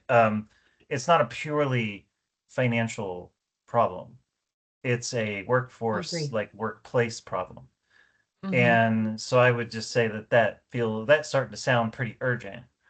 And so Right. there might be an opportunity, whether it's at this work group or elsewhere, to have some kind of collaboration because everyone apparently has the same problem. Well, the core of the same problem. I'll say everyone's workplace is the same, but that there might be things that can be done on an administrative and also workplace level in healthcare Mhm. that don't exactly cost money, or at least in the way of like throwing money at a salary pot. There might need to be investments or whatever Mhm. to really get Yeah. on top of burnout. Yeah. So I'm just throwing that out. We don't really need to. Abs- We don't have time to discuss at this moment. I Yeah. guess I'm just kind of noting it for the group that that's kind of sounding thematic, and that we might want to address that as a special discussion. In Yeah, any case, I would say that. I would say that's a great idea. And it's beyond just, how do we compensate for time or allow time during the workday for charting or things like that. But I go back to the comments I've made around reducing that administrative burden totally. Sometimes it's not even paying more. It's actually removing costs from the system when we remove some of that that administrative burden. Could be through prior auths. There are a lot of kind of pilot programs that we're looking to set forth with some high performing providers to say, continue with your level of performance, and we can reduce these sort of requirements, and then just move into kind of a sustainment and monitoring phase. But eliminating some of those requirements actually saves hard dollars out of the operations for both parties. So I think that's a good thread to pull on. No, I appreciate it. Thank you, Gillian. And we are scheduled now to take a 10-minute break. So please, everyone, get up, stretch your legs, and then we will be ready for Emory. So let's do the 3:20 and we'll be back. I'll put it in the chat. Thank you.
All right. Look at you, Emery. You popped right on at 3:20. Thank you so much.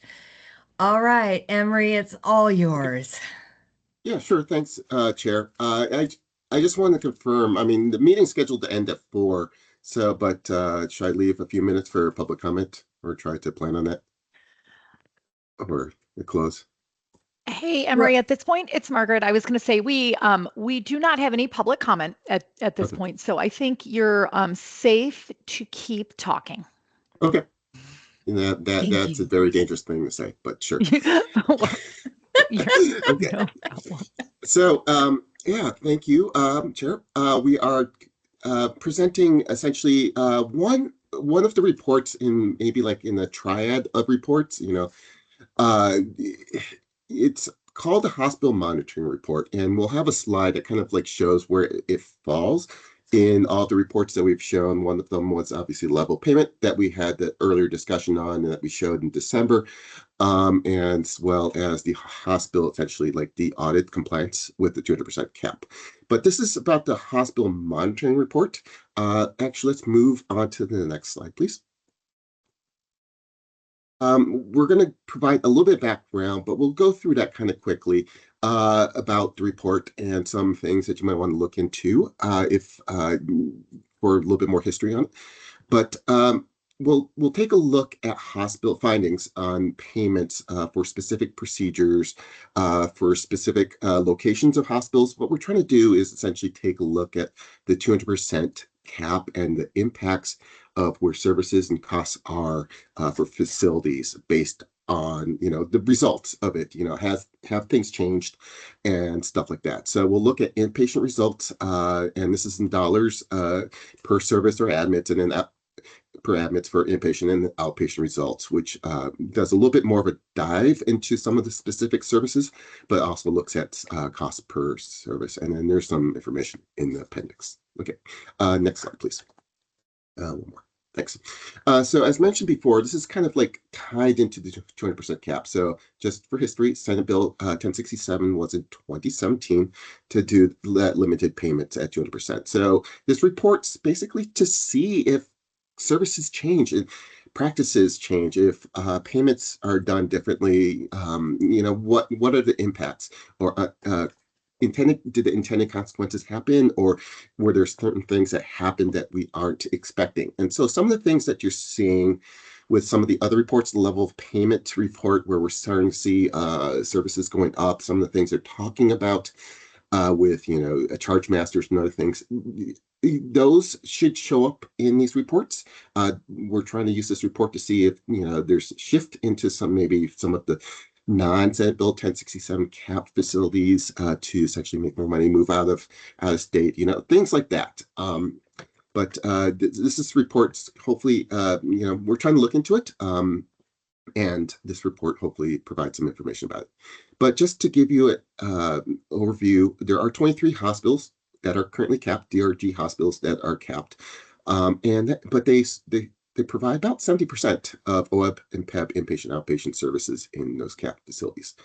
So there is definitely a big chunk of the inpatient outpatient that are done in these capped facilities. Next slide, please. Just a little information on the cap rules. I don't think we need to go through it, but just here for information's sake, so we can move on to the next slide.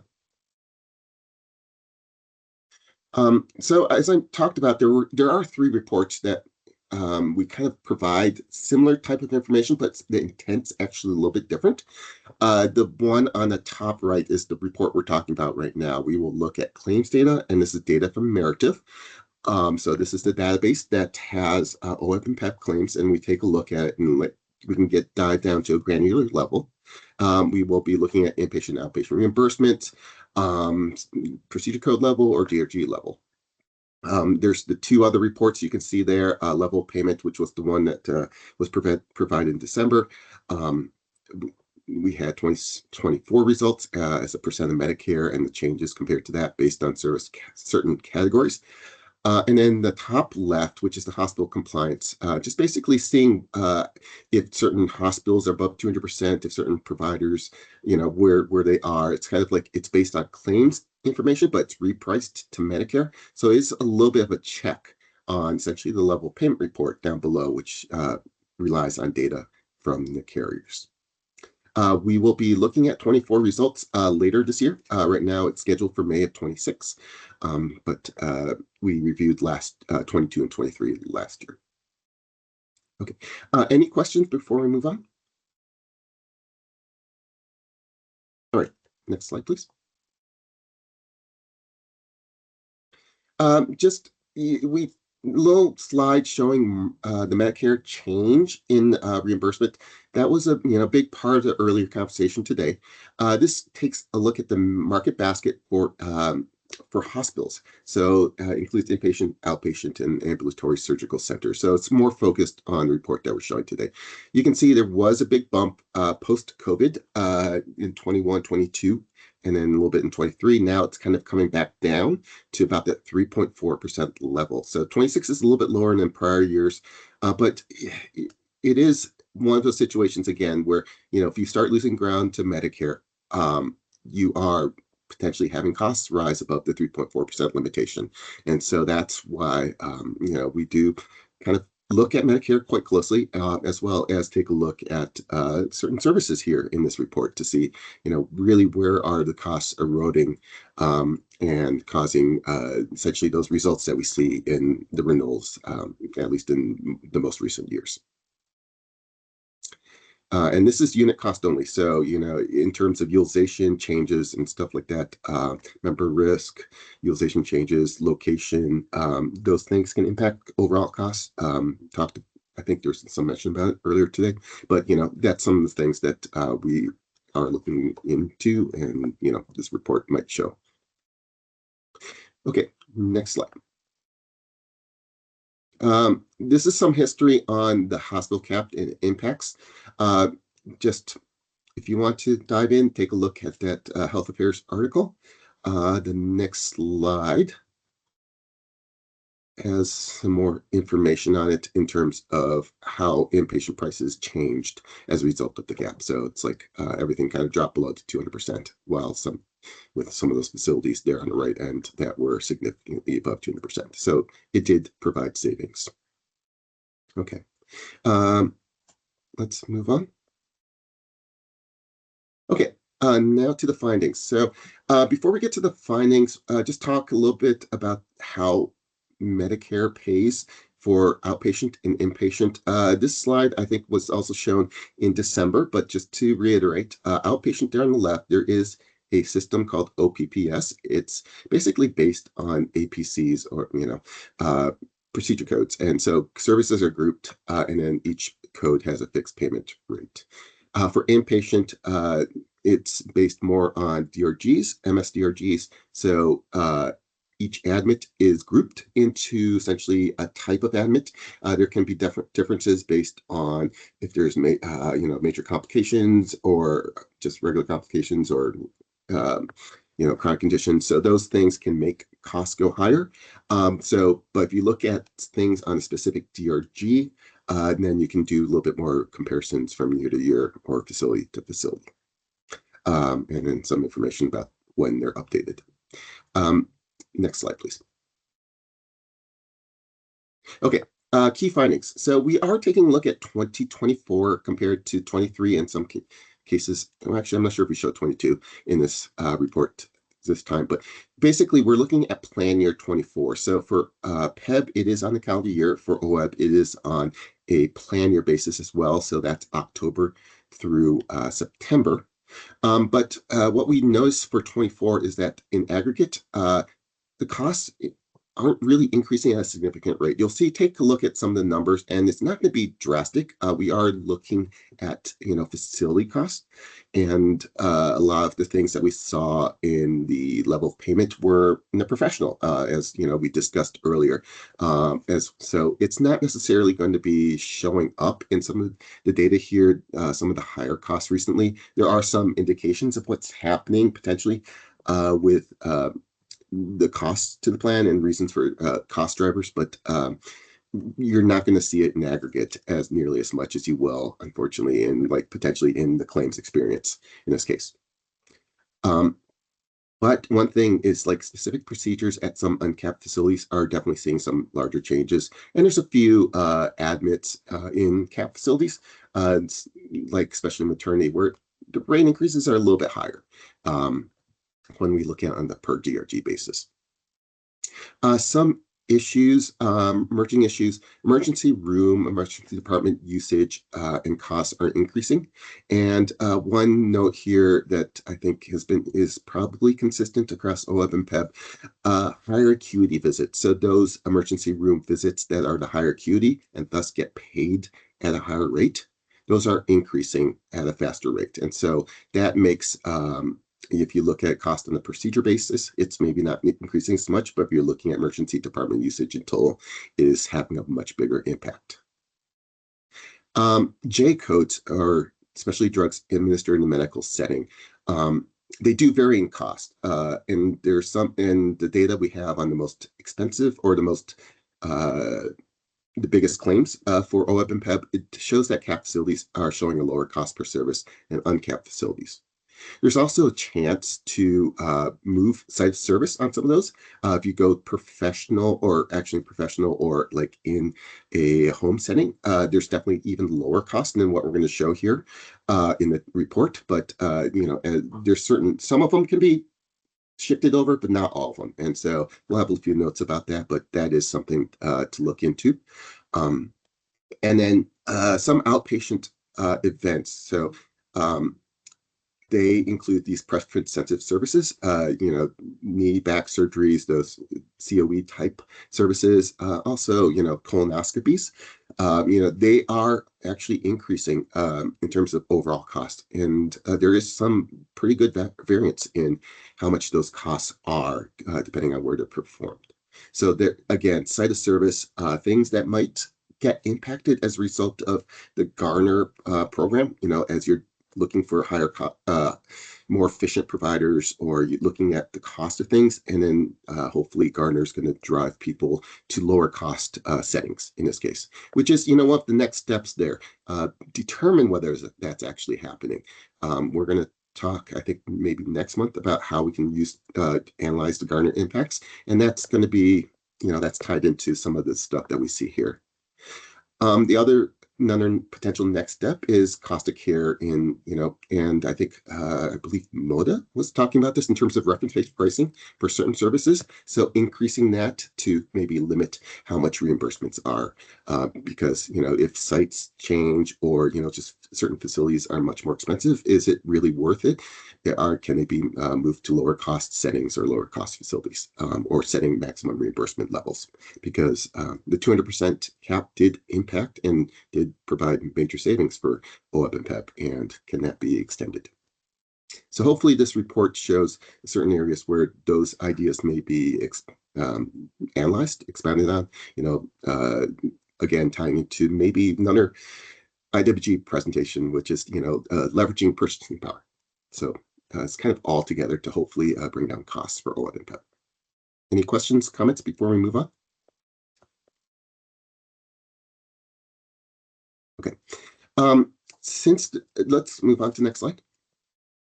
For inpatient, as mentioned, so this shows a table there at the top. We do have admits in the first two columns, plan year 24 on the left and then 23 on the right. And then we do show the change year over year. So if you take a look at that, and we break it out by different levels. So in bold in the middle, that's total OEB and PEB. We split OEB and PEB down below. And then we have various OEB and PEB breakouts in combined in total. So capped hospitals are at the top, uncapped in Oregon are in the middle. And then we do have another breakout of Washington and Idaho, because one of the things that we were potentially looking at is, are services moving, maybe potentially going to Washington where there isn't a cap in the Portland area, going to Vancouver, Washington, where they might be able to be paid more versus in the Portland area, or potentially along the Idaho border where there actually isn't a cap, but maybe services are being paid differently in Idaho versus Oregon along the borders. But taking a look at the change in admits, capped hospitals has had a bit of an increase. One of the worries was that uncapped hospitals may get paid more and they would have bigger increases, but that doesn't seem to be happening. PEB does have more admits, or at least bigger increase in admits than for OEP. And then on the right, this is the cost per admit. And generally, the numbers are actually pretty good across the board here. In capped hospitals, the average cost per admit's actually gone down by 3%. Uncapped hospitals is increasing, but by 4%, which isn't as big as it could, I guess, has been in the past. And Washington, Idaho, the cost per admit has been increasing a bit more at 13%.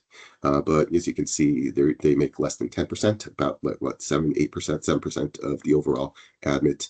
So it's not as big of an impact on the overall cost for OEP and PEB, or at least on a per admit basis, which increased to 1.1%. So not bad news here.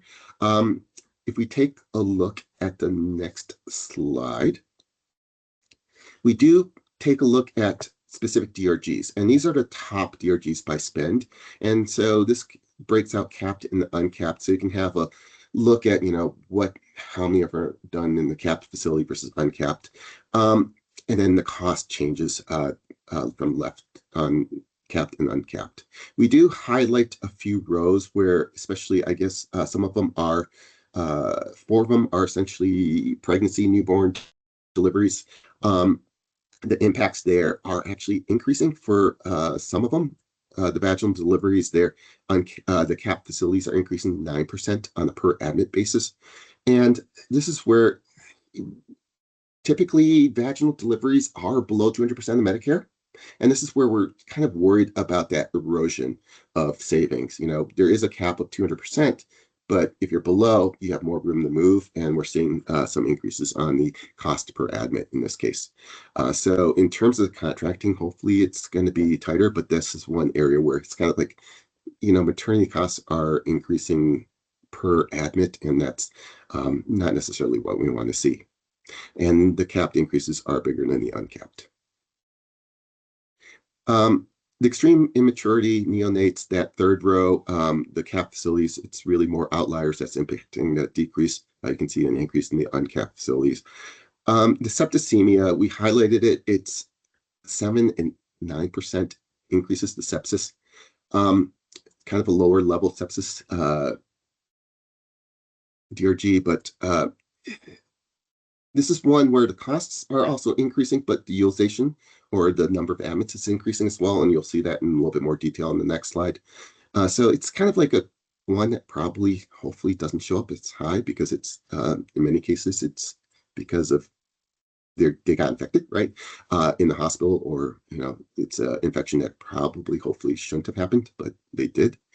And then you have some more down below in terms of deliveries that are highlighted, as well as spinal fusions. So this is one where maybe, reference-based or site of care, you can see that uncapped facilities there on the right, not as many admits, but did increase by almost 90%. And then, so those are some of the things that we wanted to highlight. I don't know if there's any, if you have any comments or questions before I move to the next slide, which breaks out capped and then uncapped facilities. Okay, actually, let's move on in the interest of time. Okay, so this slide essentially shows the same 15 DRGs, but it shows it for the capped hospitals. So a lot of the information is the same as the prior slide. The new information would be the change from over 23, from 23 to 24. You can see there, row 4, what's a sepsis? It's about a 20% increase, which is higher than you want. In terms, the one below it, obesity surgeries, so basically bariatric surgeries, also increasing 22%. Costs are kind of holding flat at 5%, but more people are getting bariatric surgery. And then a few, I guess, I don't know, outliers, bigger claims down below. But neonates is also increasing a bit there, 13% increase in admits. That's DRG 794. Okay, next slide has the uncapped hospitals. And it has the same 15 DRGs. There's some decreases in the those categories that we we highlighted. So the vaginal deliveries, cesarean sections actually went down. Neonates went down in uncapped hospitals. Kind of interesting. Sepsis went down as well. That's a good news, but you can see different costs. But it's a little bit of a different types of mix of services for the cap versus uncapped, or at least what admits are increasing for OAB and PEP comparatively.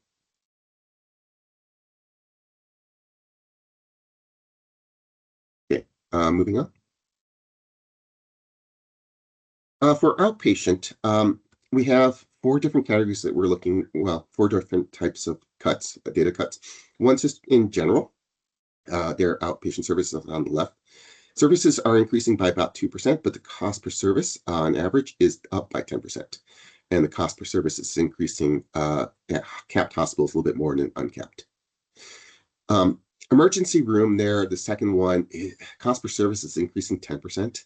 And with PEB, I talked about this in the utilization report not too long ago. It's like the highest acuity is increasing, and it's increasing at uncapped facility. And so those level 5, those most expensive services are increasing by about 25% in total for OAB and PEB. So I think that bears a little bit more analysis on why that's happening, but more severe cases, if it's coding or actually more severe cases, but that's driving up the cost of emergency department visits. For specialty drugs, utilization is definitely increasing. Specialty drugs is one of the biggest growing cost drivers. Probably see it if you take a look at cost drivers every year. It's increased, utilization is increasing 13%, larger increase at cap facilities. Cancer treatments are generally the highest cost therapies.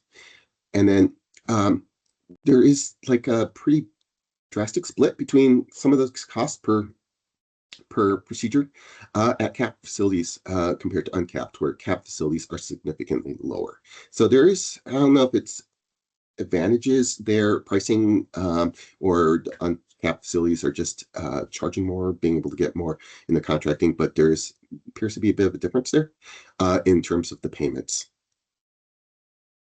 And then the outpatient events, which are more of those preference sensitive, kind of like overall episodes of care. Events are increasing, and the cost per event's increasing about 4%. So the events increasing by about 7% means, I think there's more services being performed, more knee surgeries, more hip surgeries, those sorts of things. That was stuff that went way down during COVID, but it definitely is coming back. But one of the interesting things down there, the final bullet to the right,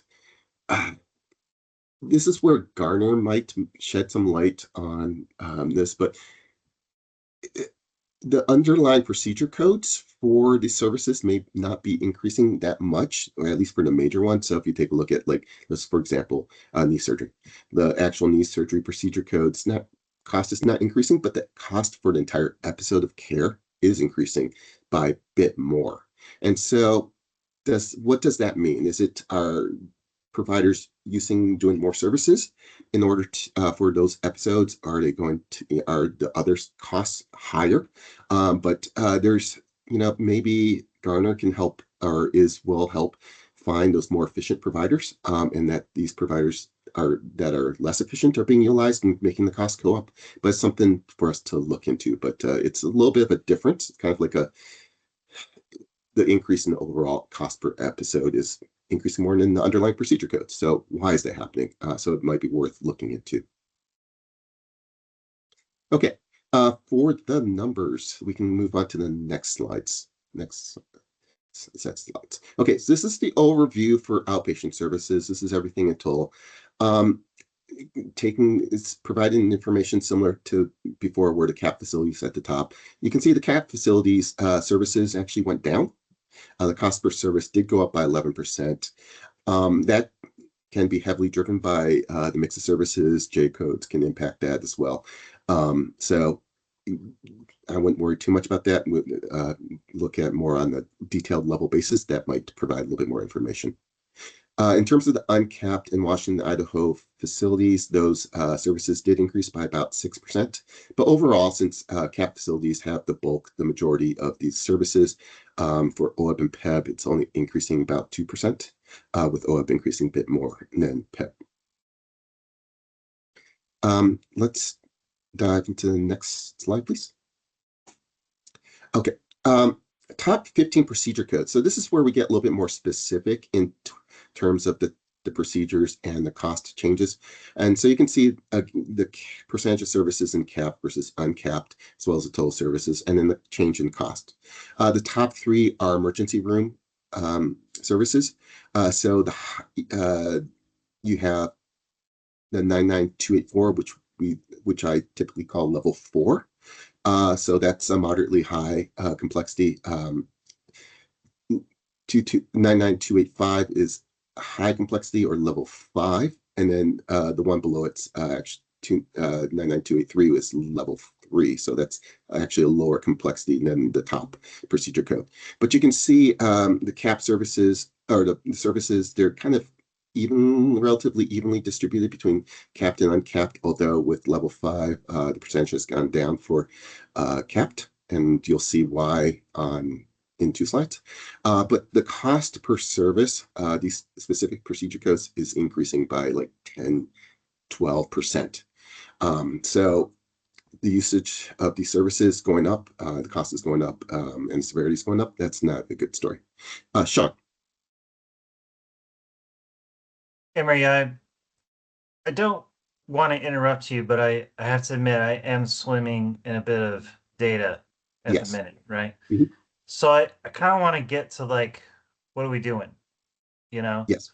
So, do you mind if we go to that? Because I kind of need to know what we're trying to bite on in order to engage this level. Yeah? Okay. All right. So key highlights. Okay. Let's move on to I think 2 slides.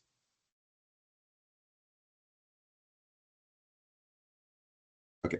So this one is where I think the emergency room gets a little bit more important in terms of where the services are being done. So if you take a look, these are uncapped facilities, and then in terms of level 5 services, they are going up by 25%.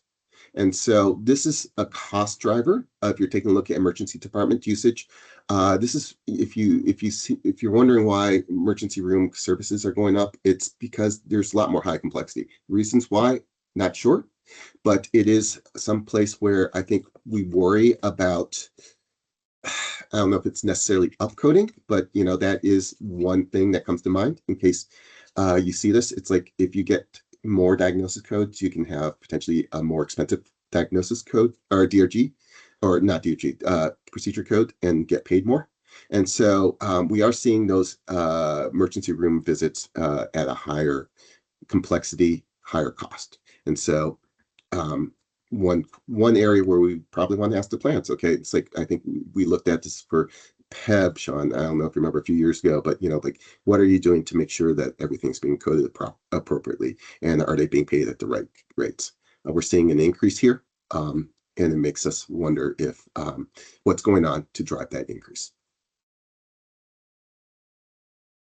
Yeah, Emery, I wonder if we can step back for a second and talk about strategy for this year. Yeah.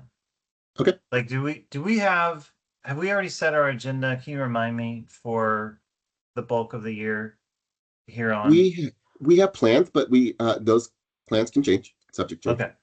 So here's what I'm thinking. Yeah, go ahead, Margaret. Go ahead. Yeah, Sean, I was just going to chime in and say we have kind of agendas planned through May, so sort of through the first half of the year, and then looking at the second half of the year, I think we're still mapping that out, and there's definitely flexibility to kind of curate the agendas based on findings. So here's what I'm thinking. I'm worried. We have a problem. Our problem is that healthcare costs are going up, like even by normal standards, they're really going up. And I don't know about you, but it there's reason to think that we're kind of on the precipice of like a sustained increase. I don't know.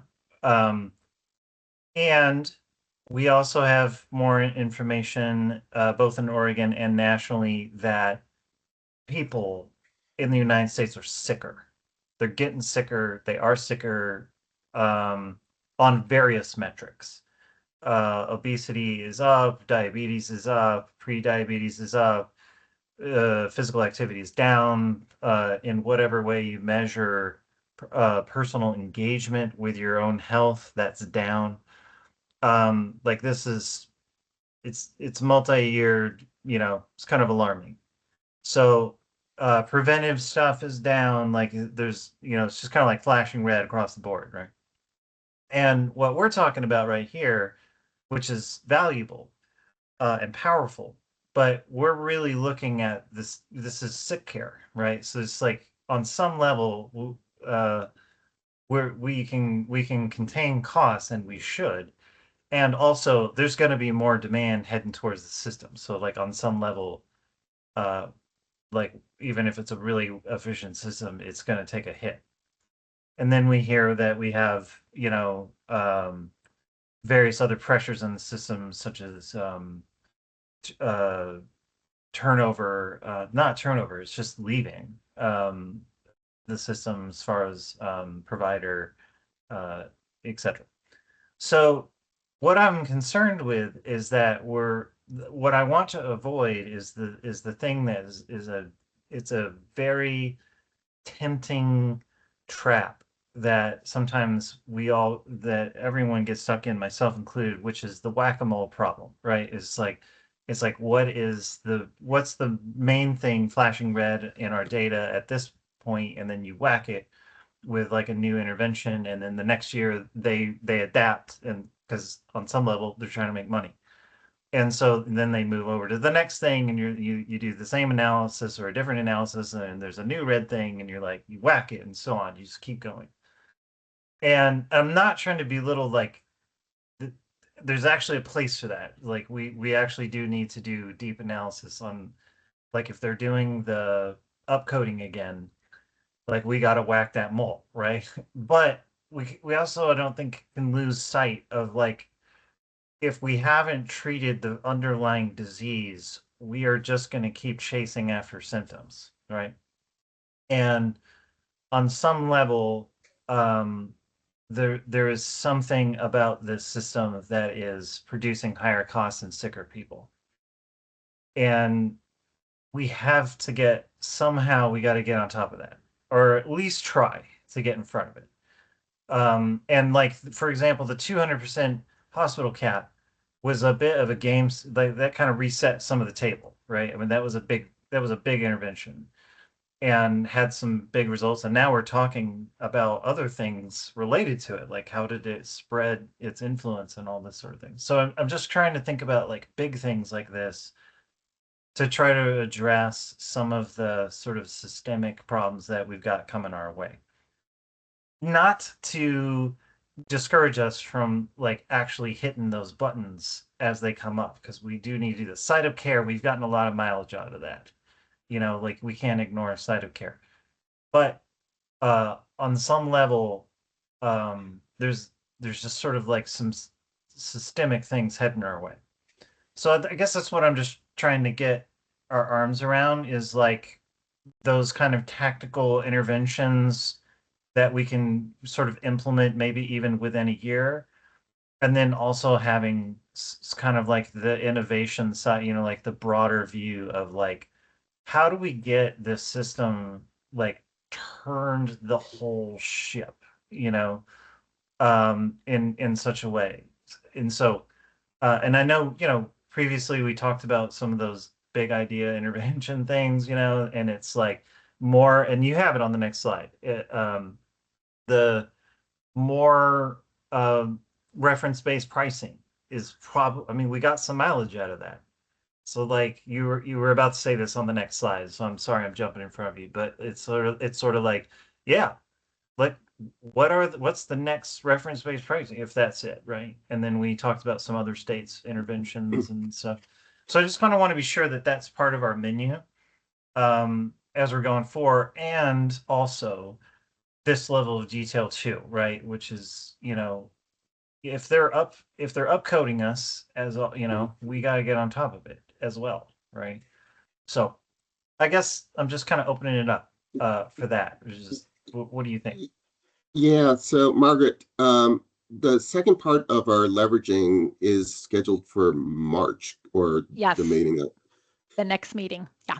the next meeting. So I think Sean, a lot of your topics you're talking about, I think probably are related to that. I think there's a few others. Well, the care management one that I think is probably more CL. I mean, and that's not necessarily we're going to be able to address here, right?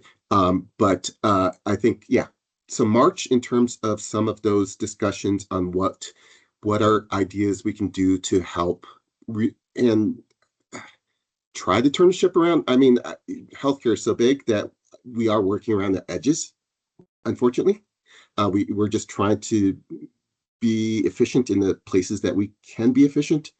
And then also we're going to be trying to figure out whether Garner is efficient as well. I think in March we're going to start talking about that, and so there's potentially some like analysis we can do to see how Garner's impacting how care is delivered, which might I think fall under some of the things you're talking about, or bring in like it's not just cost, right? It's improvements in care that we're going to try to look at as well. Margaret, I don't know if there's anything else you want to add, but I think a lot of this. I don't know. No, yeah, just to note, yeah, I mean, Sean, it's you as always, you raise great insights. And I think you're absolutely right. I mean, I think the goal is to identify some of those tactical near-term strategies that could potentially have some impact, knowing that some of the bigger, longer-term things are not quick. Ali, certainly you chime in as well. Yeah, no, I just really appreciate Sean's comments, and I think one of the things I'd like to actually sit down and talk with Sean more one-on-one is just next steps on employee wellness. I think that's something over the next couple of months we're going to be doing some transitioning staff-wise, and where we can really invest more in that and really start pushing agencies, educational entities more, where we can be more efficient and use our resources the best we can. And I think 100% behind you, Sean. I think I'm actually meeting with the state CFO's office Friday to talk about statewide budgeting and just the fluctuations of roller coaster rides we've been on the last few years, during the pandemic and post-pandemic, and trying to get our arms around that is definitely something we're all striving for.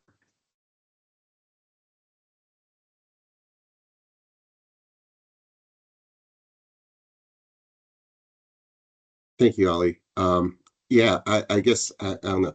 I think that's stuff you bring up. I think we can discuss, and we'll take away to try to discuss and get your viewpoints on for the next meeting. So I don't know. Maybe since we are basically at time, maybe we turn it back to the chair and say that we will take those points back and work on the agendas and presentations for the next meeting. Thank you. And again, Sean, thank you. And Margaret and Ellie, our title is innovation. This is what we're supposed to be asking those tough questions. We're supposed to be poking at status quo, not being happy with status quo. And I appreciate everybody's attendance today. I appreciate all of the provider networks doing their presentation for us, and everybody managing the clock. Thank you all so much, and we will plan on, and we still had no comment, correct? Oh, Greg? Yes, sir. No public comment is what you were asking Right. for. Yeah, a public Okay. comment. We asked the question earlier and we didn't have any, but I wanted to make sure there was no public comment. I do have one question. Is there anyone from Garner on the line today? I don't believe There so. is not, Greg. No. Okay, that's fine. I just have a I have a question which we'll get to. I just wanted to chat with one of them, so we'll get to Okay. it later. Thank you. Greg, if you want to reach out to me, I can certainly connect you, get your, and get it taken care of. So, and Yeah. if you want to, I don't know if you want to hang out for a minute, I'll just give you an idea. Okay. That works Okay. too. Anybody else wants to, that's fine. I have something to, I got on their deal and went through some stuff and I just want to ask a question. So thank you. Perfect. Thank you, Greg. And retired guy. Looks like you Oh, know, I'm still working. you made it back. I know, but you Hey, made it Greg. back. So If it's personal, maybe you should, Margaret, maybe you should call him directly rather than. It's not recording. personal. It's just, I Okay. was on their app and it's really hard to find your provider. And I just want to know what we can do about that. Okay. And you said it's really hard to find an ER provider? Is that, I'm sorry, No, I just- just didn't quite hear. Oh, to find your provider. Yeah, Mhm. just providers. Gotcha. Okay. I'm sorry. My headphones are not quite working. No, you're fine. Yeah. Okay. Well, If let's, you wanna yeah, hang I out- would, Yeah, if you want to hang out a minute, I'll just explain Okay. how I went Okay. through the process and we'll see. Because we Great. want our people to be able to find those Right. providers easily. yeah, definitely. Definitely. And Kimberly, one final thing I want to highlight is just to, if folks haven't noticed, our next meeting in March, typically we have Wednesday meetings. Our March meeting is actually on Monday, March 16th. So just flagging that it's a little bit atypical in terms of the day of the week. perfect. Thank you. All right. Well, it looks like we're going to go ahead and adjourn. And thank you, everybody, for attending. And we will hit it again in March. Thank you. Bye. Be Thank safe. you. Thank you. Thanks, everyone.